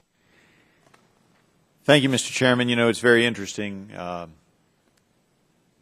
It may be rhetoric to some, but I represent the coal fields in Appalachia and Southwest Virginia. We lose jobs on a regular basis over the last couple of years. Another 135 this week. Jobs that pay between $75,000 and $100,000. They're good-paying jobs in a region that doesn't have other jobs, as Mr. Siegel pointed out. Appalachia has long suffered from not having good-paying jobs, and energy extraction is one of the ways that we can offset that. When you look at businesses closing and you realize that that these are real people and real families whose roots go back in the community for generations, it's just really hard to sit here and hear people say that there's just a lot of rhetoric out there. These are real people, people that I know, people that I care for, people that want to work and want to live in the communities in which their parents, their grandparents, their great-grandparents, and their great-great-grandparents have lived in. And everybody always wants to say, well, we can shift or we can alternate to something else. But, you know, my region also heard those same arguments on furniture manufacturing and textiles and tobacco. Those were our big industries in the region, along with general agriculture and some other things thrown in. And now, as Dr. Weinstein said earlier, he's not sure whether there's a war on coal. I can assure you there is. Living in the middle of the fields out there and seeing the people who are affected, there is a war on coal. But I would have to ask you, Dr. Weinstein, when you're losing these jobs, that clearly affects the economy of my region. But you indicated, and I think you're correct, that when you put the pressures on coal that have been placed on coal over the last few years, you're going to drive energy costs up. Is that not correct? I would say that, you know, other things being equal, if coal is going to contribute less to the power grid and other forms of energy are more expensive, then obviously that's going to be passed on to businesses and consumers. So that's why I argue that that EPA and other regulatory agencies need to proceed with caution, with a rule of reason when promulgating these the final rules for greenhouse gas emissions. And I would agree. We have to proceed with reason and with caution, and to make sure that we let the science get in front of the regulations and not have the regulations in front of the science. And I couldn't agree with you more, which is why I've supported clean energy technology and clean coal technology, because we have to continue to do the research. But we cannot eliminate coal, which seems to be the goal of this administration, without having that passed on to the consumers. And interestingly, the President said so in his 2008 interview with the San Francisco Chronicle. He said these costs will necessarily be passed on to the consumers. What people often forget is they are the consumers. And when those consumers happen to be large manufacturing facilities and their facilities start to age, wouldn't you agree that some people, depending on the product being manufactured, would have to look at areas of the world where they can compete better because we've driven our energy costs up? Wouldn't you agree with that, Dr. Weinstein? No, that's absolutely true. And one of the reasons we are seeing a revival in this nation's manufacturing base is because our power costs, our energy costs, in general, are lower than in most other countries. That's one of the reasons that we find companies from Germany, where power costs are so high, moving their operations or expanding in places like Texas and Louisiana. So in a perverse way, that's kind of good for the U.S. Yep. You know, something important hasn't been mentioned today, and that's you would think that the United States is an energy wastrel, but we're not. We have improved energy efficiency more in the United States than in any other country over the last 30 years. Today, we get $1 of economic output with half of the energy input that was required 30 years ago. And we need to keep that in mind. We've made tremendous progress in terms of energy efficiency. And we have, and we can do that and continue to use coal as well. And we should improve on all aspects of our energy, and we should always be looking for ways that we can make it more environmentally friendly. With that, Mr. Clemmer, I would ask, has your group studied the impact of wind on birds? And Mr. Shimkus mentioned earlier the impact with the sound. Have you all studied that impact, the loss of life to numerous species of birds? We're part of the National Wind Coordinating Collaborative that thoroughly researched that issue and found that the impacts on avians from wind turbines are relatively small compared to other other things, including And it fossil may be- fuel development and coal and nuclear plants. And it may be relatively small compared to some other things in you all's opinions, but I would have to say there are some opinions that while agreeing that some fossil fuels have issues as well, wind needs to do better siting, et cetera. And I would ask that we include into the record, Mr. Chairman, if we could, the spring edition of the Magazine of American Bird Conservancy. Yes, I know it probably shocks my colleagues. I read this on a regular basis, in which it includes an article on the top 5 myths about wind, power, and birds. Without objection, we'll enter this to the record. Gentleman's time has expired. At this time, I recognize the gentleman from Texas, Mr. Green, for 5 minutes. Thank you, Mr. Chairman and Ranking Member, for holding hearing today. The recently finalized EPA carbon rule has raised some questions, and hopefully through a series of hearings we can get answers. Before the 4 blocks of the rule for existing power plants were proposed and finalized, Texas is doing its part to reduce carbon emissions. Thanks to the rapid increase in production of natural gas from the Permian Basin and Eagle Ford Shale, we've been a leader in fuel switching. Thanks to an abundant wind resources, Texas now has more than 14,000 megawatts of wind power. Both of these resources are supplanting coal as our baseload fuel.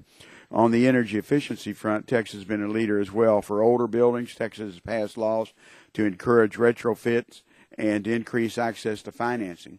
For the new buildings, Texas put the 2009 Energy Conservation Code into effect that requires 15% more efficiency. Our city of Houston is a leader in Texas by requiring an additional 10% above that 2009 code. However, in the utility section, there's maybe some room for improvement, and that's how we improve that interest me. I support the EPA's mandated duty to regulate carbon. The recent rule has raised some eyebrows, not just amongst the regulated entities, but across the board. I have particular interest in Block 4 and the energy efficiency block, and we've reviewed the rule and the EPA calculations. There are some questions I'd like to have answered. I'm happy the panel's before us, and I believe we can answer some of the questions that relate to the states. Mr. Nadeau, the energy efficiency is often called the silent fuel.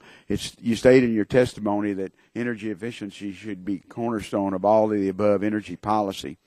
The ACEEE has created a state efficiency standard scoreboard which examines 29 variables in 6 categories. Does the ACEE scorecard offer a statewide annual electric savings rate? No, we haven't calculated. Oh, wait, yes, it does. We do provide that figure for each of the individual states. It's on Table 14 of our most recent one. Okay. If you have a question about a particular state, I'd be happy to answer it. The ACEEE rates California as number 2. Is that correct? Overall, yes. California was number 2. Do you have a sense of California's annual savings rate? California, for electricity in 2011, which is the numbers I have in front of me, saved 1.35% of their electricity through energy efficiency. Okay. They were 4th in that category. EPA believes that the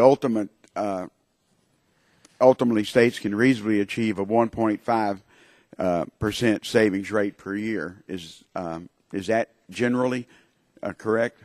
Yes, they do. If California ranks number 2 with approximately 1.3 annual savings, how does the bottom third of the states reasonably achieve 1.5?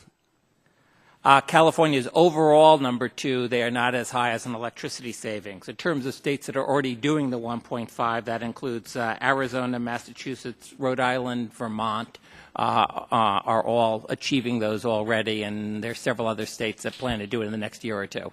In your testimony, state the federal government can help and encourage states through guides and assistance. What types of the policy or guides are necessary to achieve that 1.5%? Mainly, it will have to come at the state level. They will have to work typically with the utilities to offer energy efficiency programs for consumers and businesses. Federal government can provide technical assistance, information on best practices. Those types of things, I think, would aid the states to do what they can do. The EPA's technical support documents show that engineering-based studies state that the maximum achievable energy efficiency goal is 0.5% annual savings rate. How does EPA achieve the 1.5% when various engineering and based studies state that that level is not possible?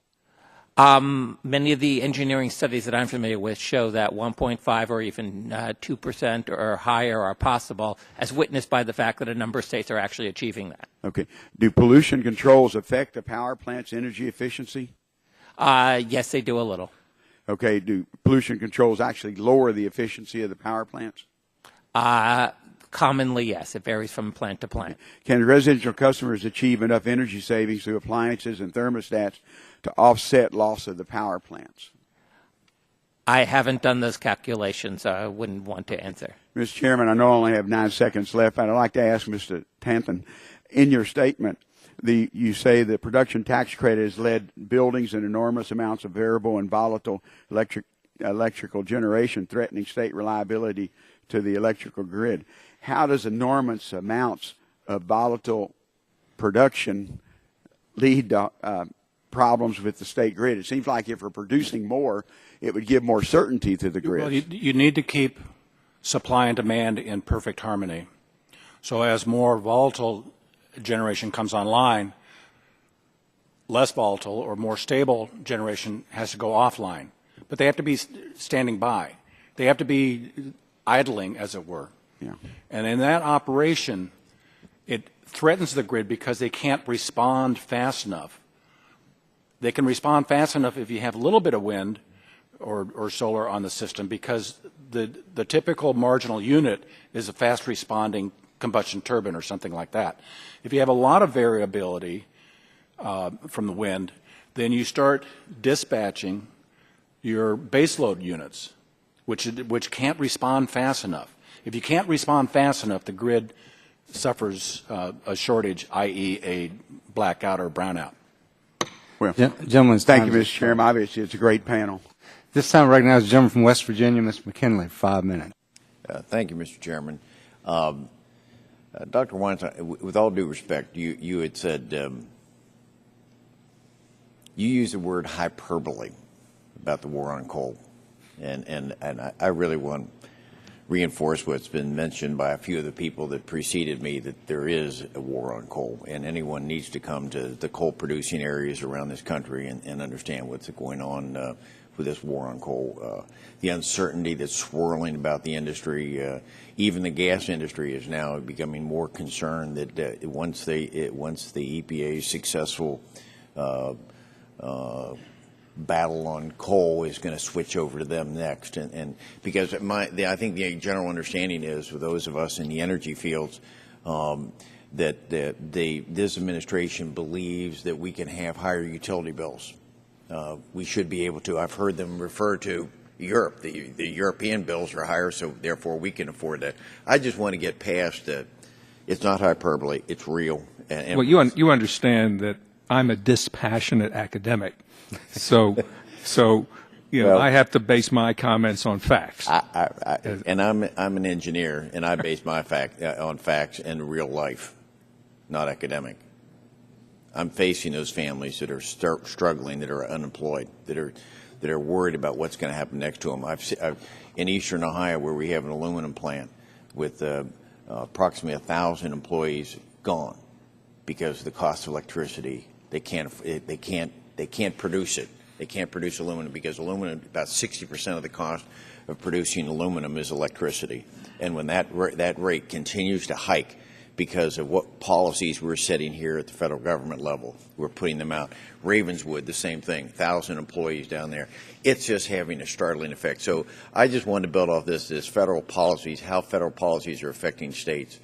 They are affecting states. In the coal industry, for all of you to understand, my grandfather was a coal miner.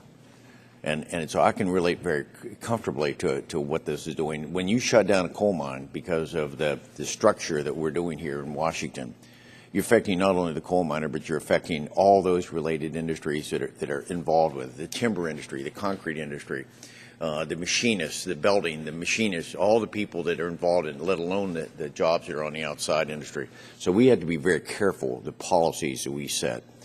But let me return back, if I could, to what I understand is the headline of this meeting is the economic impact of state energy policies. And each of you have presented some very interesting scenarios about your research into what the states are doing as laboratories.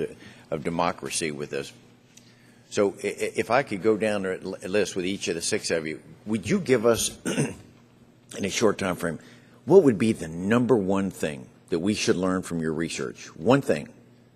And I'll start with you, Ms. Chan. What would be the #1 action statement that we should be listening to in Washington to what you've learned and what you're presenting? Just one thing. There's so many things. But Sorry, you asked for one. One. I'll give you one. Separate the end goal from the mechanism of achieving it. Keep in mind as you do that economic forecasts are forecasts. They're not answers. They raise questions. You've heard a lot of disparate estimates of forecast this morning. I would argue they should be used to raise questions and build in contingencies in your policies and automatic off-ramps. Thank you. Mr. Siegel?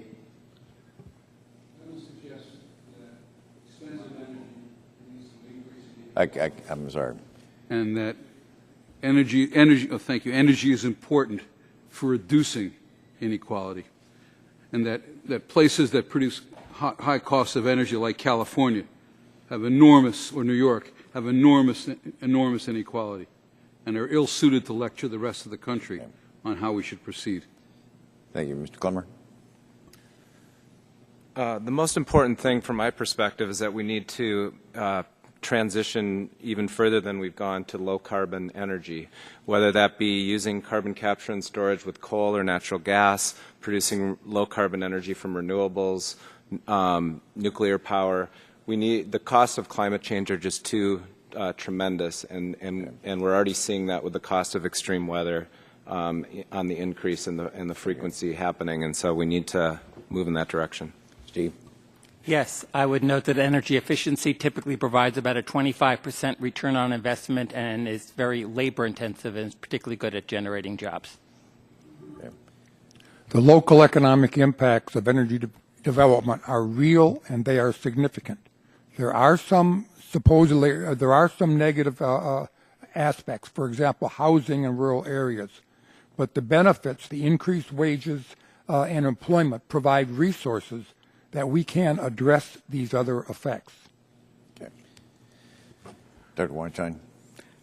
I would argue that when it comes to energy development, if there is no evidence the states are doing a poor job, the feds ought to stay out of the way. Thank you.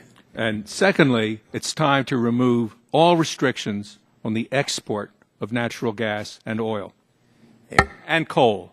Thank you very much. Gentleman's time has expired. At this time, I recognize the gentlelady from California, Ms. Capps, for 5 minutes.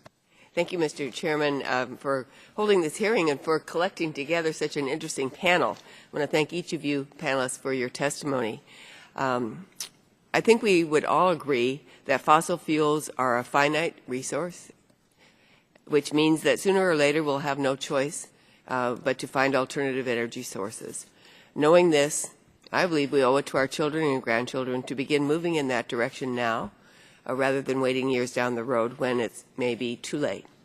My home state, which has gotten some attention this morning, California, understands this and has been a leader in implementing clean and sustainable energy policies. Setting renewable production standards and increasing investments in energy efficiency are two of the more critical elements of these policies. These policies have paid significant dividends for my state and for my district, which is on California's Central Coast. For example, my district is home to two of the largest operating solar farms in the world, and more on the way.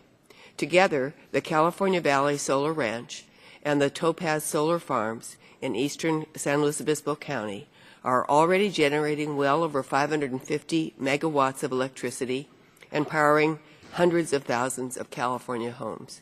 These projects created hundreds of local jobs as they were being built, and still do, and injected hundreds of millions of dollars into our local economy. One of these projects used federal loan assistance, and the other was financed entirely with private capital. It seems to me that at least in my district, California's policies were key drivers of economic growth and private investment. And my question, Mr. Clemmer, I'm hoping you would agree.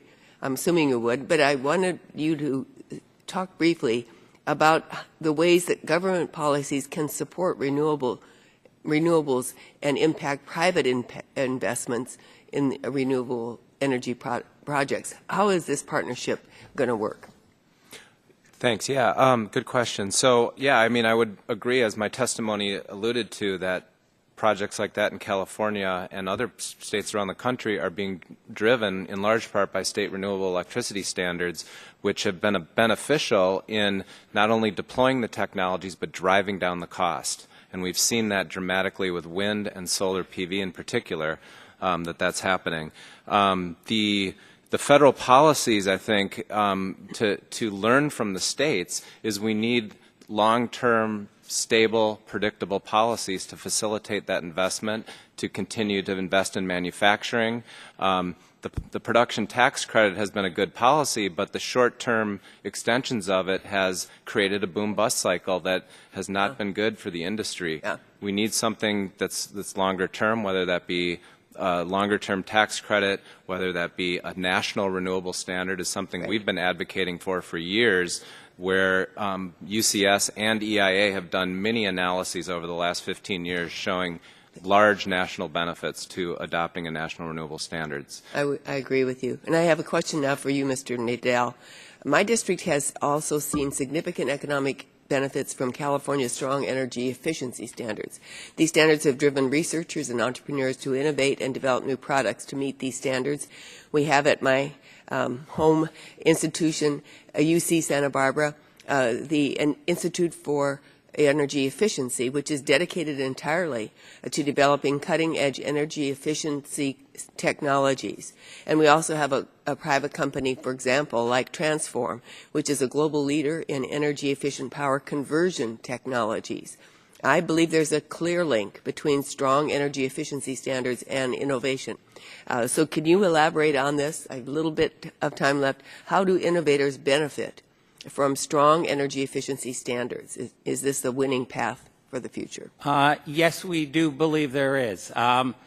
Lots of new technologies keep being developed all the time. You pointed at some. Just to mention two technologies that were developed at first in California, electronic ballasts, which now power all the fluorescent lamps, as well as low emissivity coatings on windows that help keep some of the heat out. Those are examples. Another area where California has really been leading is what we call intelligent efficiency. It's that marriage between energy efficiency and Silicon Valley, if you will. How do we use information and communication technologies to understand where the energy is being used in real time and immediately correct it, either automatically or by giving information to the operator? So sometimes people talk about energy efficiency being the low-hanging fruit. Fortunately, the fruit keeps growing back on the trees as through research, as you pointed out, we keep developing new ways to save energy. Thank you. Yield back. Gentlelady yields back. This time recognize the gentleman from Texas, Mr. Barton, for 5 minutes. Mr. Chairman, Mr. Terry got here before me. Well, they told me that you had been here earlier, so if you're going to yield, Mr. Terry. I'm happy to let Lee go, and then I'll be the cleanup. Recognize Mr. Terry from Nebraska for 5 minutes. Be the closer. That's awesome. So a little over a year ago, our chairman led a group of us on this side of the aisle, not on tax dollars, to go to western North Dakota. And it was educational in the sense that we went from the very beginnings of a project all the way to when it's just pumping and it's all of the construction is finished. And it was extremely interesting to see what little footprint there is after the construction is finished and it's just pumping and pumping and pumping. But one of the things that really stood out to me, especially when we were talking to the workers there, is how highly paid they are. And I think that's a product probably of market, free market. You know, when someone's in demand, they can garner higher wages.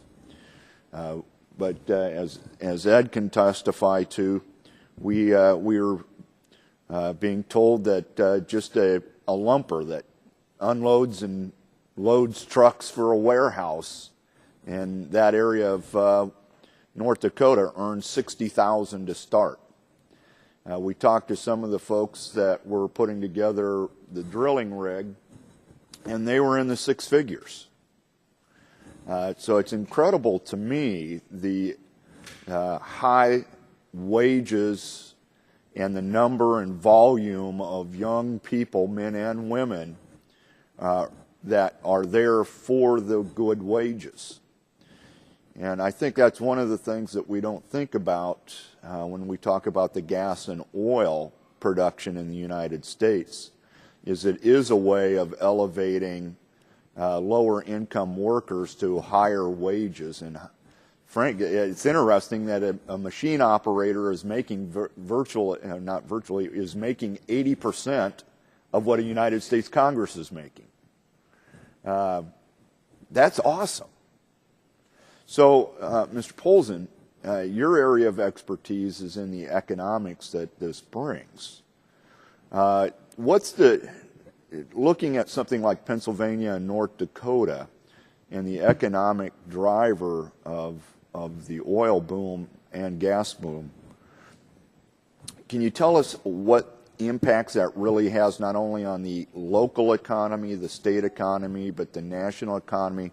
That guy that was running the machinery, making $130,000-$40,000 a year. What's the multiplier effect of that, Mr. Polzin, Dr. Polzin?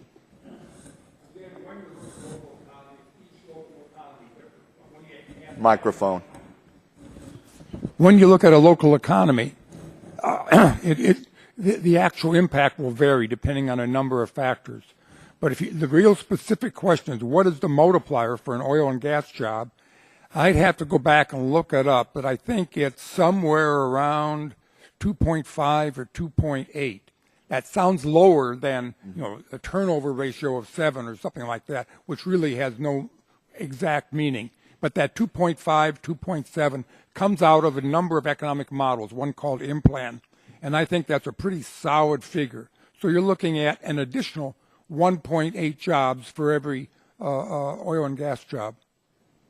That's interesting. And and the other part about this is when the pump's just there and it's on such a very small pad, less than the size of half of this room, the landowners were telling us how pleased they were. They're very pleased. Royalties off of that. And it's interesting to me that states like New York are fighting oil and gas production in their states. When Mr. Siegel, in the last 27 seconds, why would states not want to use their natural resources to elevate especially lower income people in their state? Wealthy people want a pristine environment. If you're a wealthy person living in New York City and you have a summer home upstate, you don't want economic growth. But besides that, there's something that's come out of the universities. That's the idea that progress, as was traditionally understood, was industrialization. But industrialization in much of academia is seen negatively.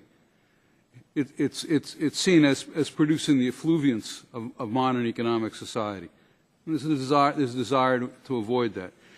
So on a local level, you ask people, why don't you want fracking? They'll say, too many roughnecks, too many crowded roads, too many prostitutes. And then you push them a little and you ask and you say, well, but doesn't this reduce economic inequality? Won't this pass? And then the pumping you'll talk about on the pads is there. That's what they're opposed to. They don't want industrialization. They don't want manufacturing to revive. What gentry liberals want is the status quo for themselves. That's very difficult to deal with. And that's a function of extreme wealth. We have considerable wealth in New York, concentrated in the New York metro area, coming out of the financial services. And as upstate declines and declines further, it's easier to buy properties up there, and that's fine for some people. Gentleman's time has expired. At this time, I recognize the gentleman from New York, Mr. Tonko, for 5 minutes. Thank you, Mr. Chair. Dr. Weinstein, just a clarification on the end portion of your statement about contrasting the renewables with oil and gas and subsidies. Did you state that there are no subsidies on oil and gas? No, I didn't say that. What did you say? I said that in the last 5 or 6 years, according to the Obama administration, 75,000 new jobs had been created in renewable energy. And then I added that federal subsidies to renewables have been about $50 billion over that period. I then said that the oil and gas industry has added more than 700,000 jobs over that period with no new subsidies. What are the subsidies on oil and gas? This can take us very far afield of the hearing today. No, but just because what are I they? would argue that the oil and gas industry does not receive subsidies. What the oil and gas industry receives are tax benefits that are available to just about every manufacturing and mining Isn't that industry. semantics? Well, that's not semantic. Well, we can turn it into a semantic argument. We can look at all the tax preferences that are available to all industries, but no matter how you want to define them, relative to output, the subsidies to renewables are way ahead of any definition of subsidies So to fossil fuels. are your tax benefits permanent? Excuse me? Are your tax benefits for oil and gas permanent? Well, what's in the code is in the code until they're... No, that's what I'm asking. Is it permanent? Well, nothing in the tax code is permanent. Well, I think it's a lot more permanent than some of the benefits given in subsidy format to renewables. Let me just state the renewable energy and energy efficiency programs are a win-win for the environment and the economy. They create jobs, save consumers money on their electric bills, and do cut dangerous carbon pollution, which is an important element of concern. Despite these benefits, or perhaps because of them, conservative activist organizations have been pushing bills in state legislative bodies to weaken or repeal state clean energy and energy efficiency programs. I find it troubling that anyone would fight efforts to make our economy more energy efficient or more energy secure by diversifying our energy options by adding renewable sources. Mr. Clemmer, can you briefly describe what has been happening in some state houses? Who's behind an effort to weaken or repeal clean energy and energy efficiency programs? Sure, I'd be happy to. Yeah, they have been under attack the last few years. The American Legislative Exchange Council, some of the groups that Mr. Tanton is associated with, the Beacon Hill Institute, the Koch brothers have been on the attack. And actually, with respect to renewable standards, I can say that they failed miserably, with the exception of this year there was a freeze in Ohio. But in every other case, they have not gone through. And I'd like to highlight the example of Kansas, for example, which has been kind of a front and center for some of these attacks. And my feeling is the big reason why that they're failing is because they're seeing the economic development benefits of wind development in their state. And on top of that, they know from their Public Utility Commission, the Kansas Corporation Commission, that the costs of meeting these standards have been on the order of 1% to 2%. But the studies that are coming out from the Beacon Hill Institute that Mr. Tanton references in his testimony put the cost in Kansas at 45% increase in electricity rates. It's just, in my opinion, disingenuous and seriously flawed. I'd be happy to talk about what those problems are if you'd like me to. Thank you. In June, the Ohio governor signed a bill freezing the state's renewable energy standard for 2 years. He did this over the objections of not only the wind industry and environmental organizations, but also numerous companies, including Ingersoll Rand, Honeywell, Honda, Owens Corning, and Whirlpool. Mr. Nadel, your organization worked with the Ohio Manufacturing Association to document the potential costs associated with delaying implementation of the state's clean energy and energy efficiency standards. What did you find? We found that these energy efficiency standards would save Ohio ratepayers, businesses, and consumers more than $5 billion by 2020. That was a mixture of lower electricity bills as well as the impact of the energy efficiency on the wholesale market. And under supply and demand, if demand goes down, prices go down. Now that they'll be saving less energy, the prices will be higher. Thank you, sir. And I note my time has expired. So. Thank you very much. At this time, I recognize the gentleman from Texas, Mr. Barton, for 5 minutes. Thank you, Mr. Chairman. I have to do a few disclosure requirements. We have an expert from Texas, Dr. Bernard Weinstein, here. He's with the McGuire Energy Institute. I know Kerry McGuire very well, and it's at the Cox School of Business, and I know the Cox family very well. So I am biased in that I know one of the witnesses that are here today, and I know the institution that he represents. The title of our hearing, Mr. Chairman, is Laboratories of Democracy, the Economic Impact of State Energy Policies. And I think it's important as the Republican side to emphasize that we support the rights of states to have energy policy. And if you support that right, then you support the rights of states to have different energy policies. And that's certainly the case if you compare my home state of Texas with the Golden Gate state of California or the Empire State of New York. So I'm going to ask Dr. Weinstein, in terms of environmental issues in Texas, is there any evidence that because of our energy policy, our environment is worse than New York or California? Well, understand that we do have a lot of intensive manufacturing industries, including refining and petrochemicals. You don't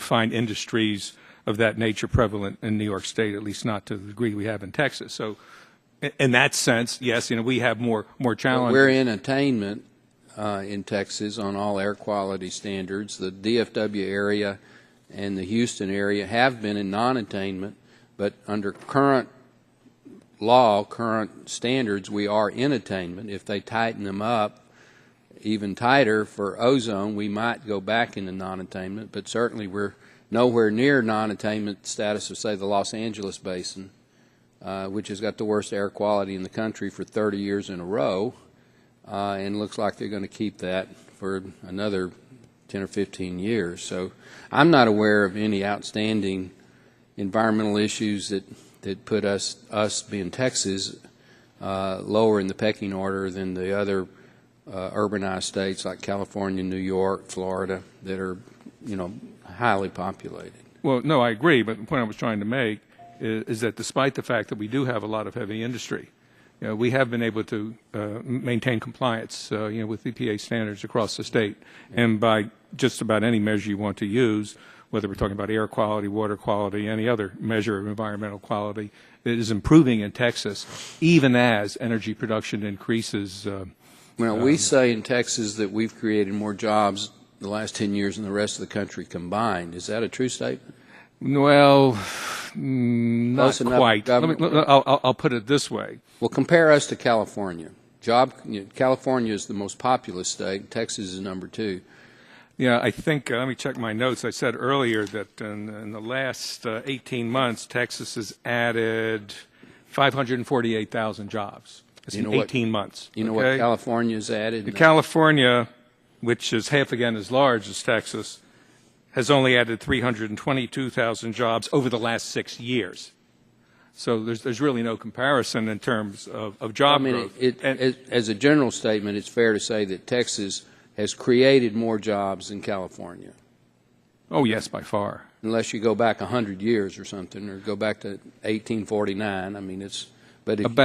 About 40% of all the jobs created in the U.S. since 2001 have been in the state of Texas.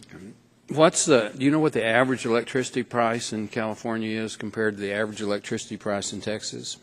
I don't know it specifically. What do you know what the but I know it's a lot higher in California. You know what your electricity price is at your home in Dallas? Well, I know that my electric bills have been falling for the last couple of years. even though the temperature has been rising, and that's because we get about 60% of our electricity from natural gas in the state of Texas. You know, interestingly, Boone Pickens didn't know what he was paying for electricity either, but if you're as smart as I think you are, you have a wife that pays the bill, you're probably paying about 9 to 10 cents retail for electricity per kilowatt. If you actually, I think I'm paying 8.5 cents. But remember, we have a deregulated market. If you're in California, you couldn't find an 8.5 cent rate. It'd be at least 20 cents. And if you're lucky, if you can find that. You're probably right. Yeah, I am right. I'm not probably right on that. I am right. Well, Mr. Chairman, let me simply say that, again, I support the rights of states to have energy policies, but if you look at my home state of Texas, we've got the highest economic growth in the country. We have as good an air quality and water quality as any other state in the country, and we have a private sector-based energy policy that has created more energy over the last 100 years than any other state in the country, and I think that's a pretty good record. Yeah, but the energy boom in Texas, North Dakota, Pennsylvania, Ohio, and other states is benefiting the entire country by reducing our dependence on imports, by providing cheap natural gas that's holding down power bills and heating bills for consumers and businesses across the U.S. So it's not just us energy producers who are benefiting, the whole country is benefiting. Thank you very much. At this time, I'd like to recognize the gentlelady from Florida, Ms. Castor, for 5 minutes. Thank you very much, Mr. Chairman. This is very timely because in the state of Florida, our Public Service Commission is considering just this week about reducing our very modest energy efficiency goals. So I want to focus on, Mr. Nadal, your important point that it costs less to save energy than to produce energy. But there's a tension in the way states have organized their utility regulation. Consumers, homeowners, businesses save money when they conserve energy. But the business model for our investor-owned electric utilities that have monopolies in their service areas, they profit off of the kilowatt hours used and the large operating plants that are constructed. Mr. Nadal, do you agree that many states have significant financial incentives to construct expensive power plants? Yes, I would agree with that. I would point out that a majority of states, but I don't believe this includes Florida, have revised their regulations so if sales go down, the utilities are made whole, and if they achieve energy efficiency goals, the shareholders get a little extra incentive. So those policies have worked very well, but I don't believe you have them in Florida. No, in fact, we're moving backwards. We're very sensitive to this, and I think no matter where you're from, what your view is, you would be concerned to learn that Florida ratepayers on the west coast of Florida are on the hook for $3 billion in costs for nuclear power plants that were damaged and not constructed. So not 1 kilowatt hour produced, but the ratepayers are still on the hook for $3 billion because the state of Florida had the utilities advocated for an advance recovery fee so that ratepayers would pay in advance to construct these very expensive plants, but didn't protect the consumer when it came to the fact if the business, if the utility made a bad business decision or in effect broke their nuclear power plant. So, Mr. Nadal, what could Floridians have done with $3 billion in the energy efficiency realm if we had those monies to devote to the investments under energy efficiency? You could have made some very large and cost-effective investments in energy efficiency. I don't know the exact amount, but you could have reduced. Give us some examples. Just what could you spend $3 billion on that would help? Right. New, more efficient air conditioners. You have quite a demand for air conditioning. So we could have purchased air conditioners for more cost-efficient air conditioners. I guess more energy efficient appliances. Right. There's a new generation of air conditioners that uses variable speed drives, advanced controls to save 30% or more compared to the air conditioners that were common a few years ago. And air conditioning in Florida is very important, so I bet we could have purchased a lot of other insulation for right. homes. Absolutely. Weatherized homes.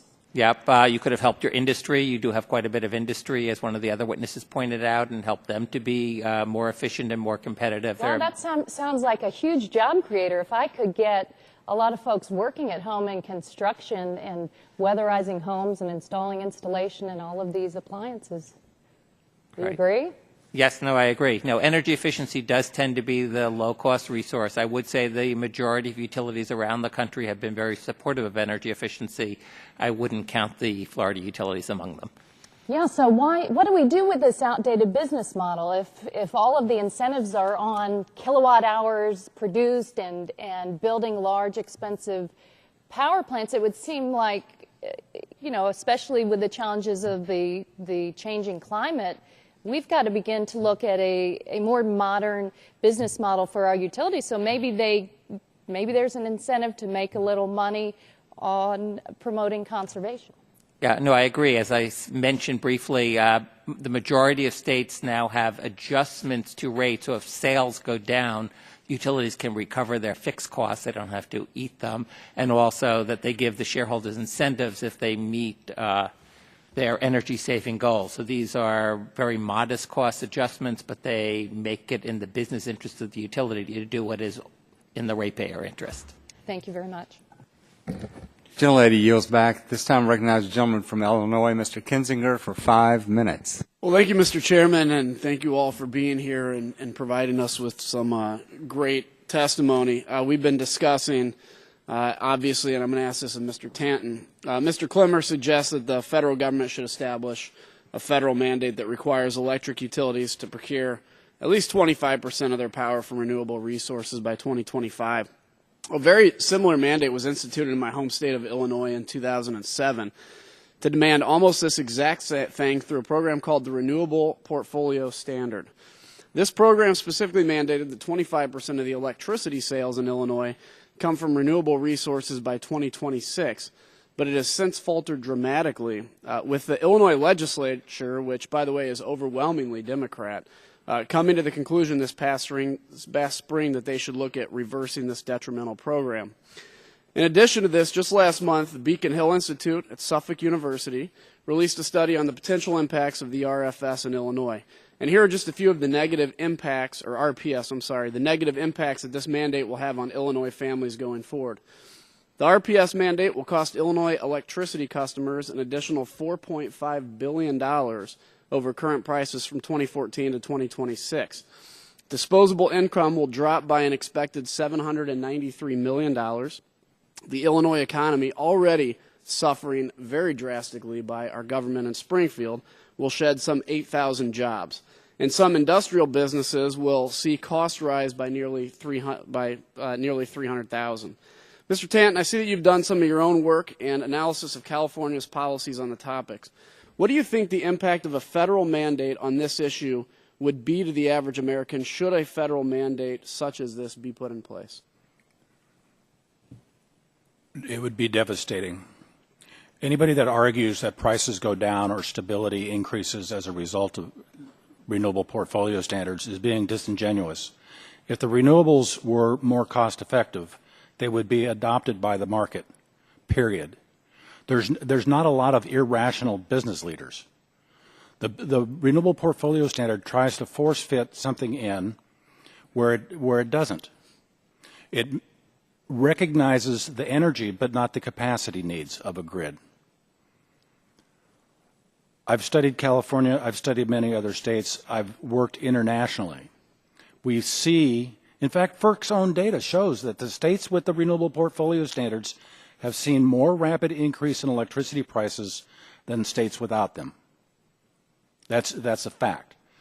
Now, I would argue, however, looking at the forecast going forward, we need to keep in mind that those forecasts should be viewed probabilistically, not deterministically. It's not dueling banjos. It's not dueling forecasts. I'm the first to admit that forecasts are wrong, but the fact that forecasts are wrong should give us information of use. And I'll use the debacle in 2000 in California as an example. The bidding protocol was predicated on having a surplus supply. We put in place basically reverse Dutch auction. which only works, as it turns out, in surplus supply situations. Well, we found ourselves in a supply deficit situation, which was not what the forecast had said. I know because I was responsible for the forecast. As it turned out, had we put in place a bidding protocol and a market clearing protocol of bid as paid rather than the reverse Dutch auction, during those periods of supply shortage, we would have turned what ended up as a $30 billion hit to the California economy into maybe a $3 billion hit. Still bad, but nowhere near as bad.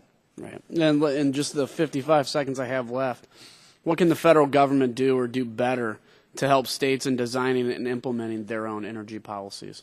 I think today's hearing is a good example of what the federal government, broadly speaking, should do. And that is to provide more competent information, comprehensive information, and reduce the advocacy information. Recognize that we're a country of 300 million people, and 300 million people are 300 million more brains, with all due respect, than 435 members of Congress or the various state legislatures. The more brains that are put on making choices, the better the choice ends up. We will have a more diverse situation if we have more of a free market environment within which to work. Well, thank you, sir. And time flies, Mr. Chairman. I'll yield back. The gentleman's time has expired, and this time I recognize another gentleman from New York, Mr. Engel, for 5 minutes. Thank you. Thanks very much. Thanks very much, Mr. Chairman. You know, when it comes to these policies, I'm about as open-minded as you can get. I'm for renewables, but I understand that we cannot go from step 1 to step 10 overnight, and that fossil fuels are going to have to be used at least for a while. And so it would seem to me that we should all be working for ways to get the cost down, but at the same time, we don't want to pollute the environment, and I think that it's a very delicate balance that we have to look at. The United States obviously needs to have a national energy policy. We want to reduce dependence on foreign oil. We want to keep our districts clean, and we want to lower Americans' energy bills, and we try to somehow throw everything into the mix. But in my state of New York, we do have a model for a policy that I think could be implemented at the national level. Governor Cuomo announced the Reforming Energy Vision Initiative, which is a proposal to reform New York's energy grid by shifting away from centralized plants and instead having utility companies purchase energy from a multitude of small producers. This change would allow for greater reliance on smaller, cleaner sources and reduce our dependence on a small number of plants like Indian Point, which has its troubles very few miles from my district. So let me ask Mr. Clemmer, because in addition to the environmental and safety advantages of the governor's initiative, I believe his proposal would also produce economic benefits. Wind and solar power create jobs. So, Mr. Clemmer, could you discuss what kinds of benefits these initiatives like Governor Cuomo's proposal might yield, and might this be an approach that other states could use as well? Sure. Good question. We put out a report in April that looked at the impacts of climate change on the electricity grid, and there's several different climate impacts that pose vulnerability, and we've seen an increase in frequency and severity of impacts that have caused power outages that have cost lots of money. And the initiative that New York is pursuing is probably more comprehensive than I've seen anybody else do, but there are other examples of states that are trying to implement similar types of programs in which obviously spending money to harden the electricity grid is important, but we also need to reduce carbon emissions as well so that we can reduce the cost that climate change is having on the grid. And so things like energy efficiency, distributed generation, solar PV, other renewables that are smaller, when an extreme weather event knocks out some facility like that, it has less impact on the grid than it does if it's a large nuclear plant or a large coal plant. And some of the recent extreme weather events that we've seen, both with the polar vortex, but also with actually heat waves, have caused lots of problems with large nuclear and coal plants in particular. One of the impacts from heat and drought, which is directly related to climate change, is that those plants use a tremendous amount of water. And renewables like wind and solar don't use any water. Efficiency obviously reduces the need for water as well. So it helps reduce the vulnerability of the electricity grid to those types of impacts. Mr. Nadell, would you essentially agree with that? Yes, I would. New York is to be commended for really taking a lead and looking at the future of the utility industry. A lot of people in the industry are starting to think about it, but New York is really taking the lead. The industry is changing in dramatic ways, as just about everybody in industry will agree, and it's time to reform regulation to address the 21st century industry, not the 19th century industry. Thank you. Mr. Clemmer, the Beacon Hill study has been referenced a couple of times, and I know you have some serious concerns about it. I'd like to give you a chance to elaborate on that. Sure. I mentioned a couple of times some of the flaws in these studies, so let me just outline a few of them quickly. One is that they, first of all, assume it's going to pretty much all be wind that meets the RPS, which obviously there's other choices, but for the most part, wind has been a large contributor to the state RPSs. But they've assumed that wind costs are 2 to 4 times what the actual wind contract prices have been in the United States, documented actual real projects. They're also assuming transmission costs that are ridiculously high, at 3 times as high as what projects have cost. There's a recent project that just went in Texas that's facilitating wind projects there.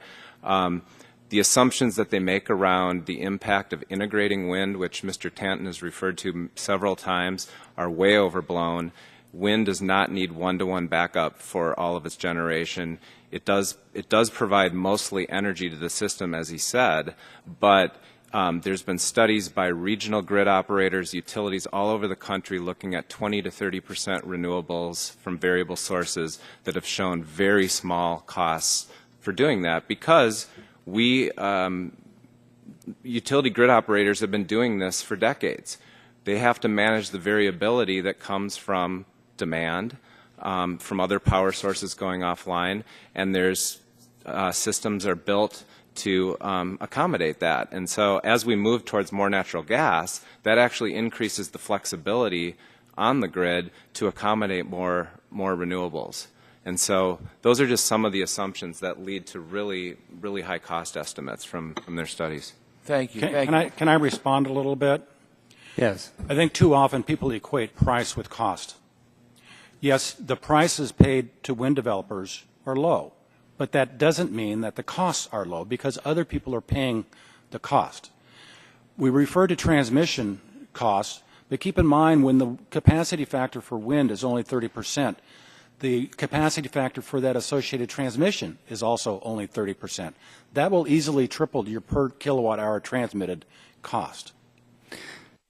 The gentleman's time has expired, and at this time, I'll recognize the gentleman from Louisiana, Dr. Cassidy, for 5 minutes. Thank you. Mr. Nadeau, we all agree in conservation, absolutely. And I like your graph about the cost-benefit ratio of conservation versus other things. Looking at your graph, though, on summary of state scores on conservation, and then looking at something on the web as the kind of a ranking of utility cost, there's an inverse relationship, if you will. The higher the state score, typically the higher their utility cost. So that makes sense. You're going to have more savings, therefore more inducement, if you will, to invest in conservation if you're a high-cost utility state. But there also is, I think, somewhat of a relationship between low-cost energy and economic growth. So the states with the lower cost energy are more vibrant, and the states with the higher cost energy are either losing members of Congress or staying flat. I say that because members of Congress reflect population. So New York has lost several members of Congress, Massachusetts has lost members of Congress, etc. Now that begs the question, in states with high utility cost, is there an inverse relationship with prosperity. I think we made a good case. Texas, which picked up 4 members of Congress, has a pretty vibrant economy. And Massachusetts losing a member of Congress, or New York losing members of Congress, maybe not as much. Any thoughts on that? Yeah. Okay. A couple of comments. First, I would note, regardless of whether you're a high-cost state or a low-cost state, there's a lot of energy efficiency that's cost-effective, as shown by Louisiana, for example, which has just decided to have their utilities do energy efficiency programs. All the major utilities have just proposed that. Yes, if your costs are lower, that will help attract businesses, absolutely. I'd point out that there's a tendency for the rural states to have lower costs than some of the urban states. Transmission and distribution systems tend to be much more expensive in urban areas. The other thing I'd point out is that rates are one thing, but bills are also very important. It's that combination of rates plus the consumption. There was just this week something published by Wallet Hub on average energy bills, and many of the least efficient states actually had the highest average. Well, least efficient states are often, if you will, hot states, and so they're going to have a higher, Louisiana is going to have a higher utility bill than a very moderate Northern California climb, so I'll accept that. Now, I'm also interested, there is in these states, somebody spoke of the prosperity in California. California has a little bit of an hourglass economy, as does New York, with some really wealthy people and lots of poverty, but a middle class getting squeezed. Dr. Weinstein, do you have a sense of blue-collar job growth in Texas, Louisiana, et cetera, versus other states? Because I think of oil and gas giving us upstream and downstream blue-collar, middle-class job growth. Is that a fair statement? What we're seeing is a fairly mass exodus of small and medium-sized manufacturers and other businesses from California, New York, and some other states to places like Texas. Now, that is associated with high utility costs. Can you trace it back to high utility cost? I'd say that if you're is it causal? If you're a manufacturer that uses a lot of electricity, clearly that's going to be a factor. And so if your input cost is that much higher for a major thing, a major input, which is electricity, you're going to move to a low electricity state. Yeah, of course. Makes sense. If there are other factors that make it worth the move. Mr. Siegel, excuse me, I'm just out of time. Mr. Siegel, I'm going to read your book, Revolt Against the Masses. I love that title. Thank you. But I do get a sense in New York you speak of the elites basically squashing the economic prospects of the middle class and denying property owners the highest value of their property. Would you comment a little bit more on that, please? You talk about an hourglass economy. New York City in particular has an hourglass economy in the extreme. Wall Street is doing extremely well. Real estate is doing extremely well. The middle class has been heading for the exits for a long time. What that produces politically is a framework in which things like energy costs just aren't that important. The legislature, of which Mr. Tonko, I wish you'd asked me a question, was once a member. The legislature, in the New York State legislature, you're more likely to be removed by a federal prosecutor or a state prosecutor than you are to be defeated for re-election. But Mr. Siegel, it seems to me, though, if we're going to relate high utility costs with low economic growth and migration of blue-collar jobs to states with low energy costs, these high energy costs, if you will, are a war on the middle class. They are destroying their economic opportunity. I think what you're describing is more true of upstate. Upstate New York, which was once a center of manufacturing, or more recently was a center of manufacturing than downstate. There's no question.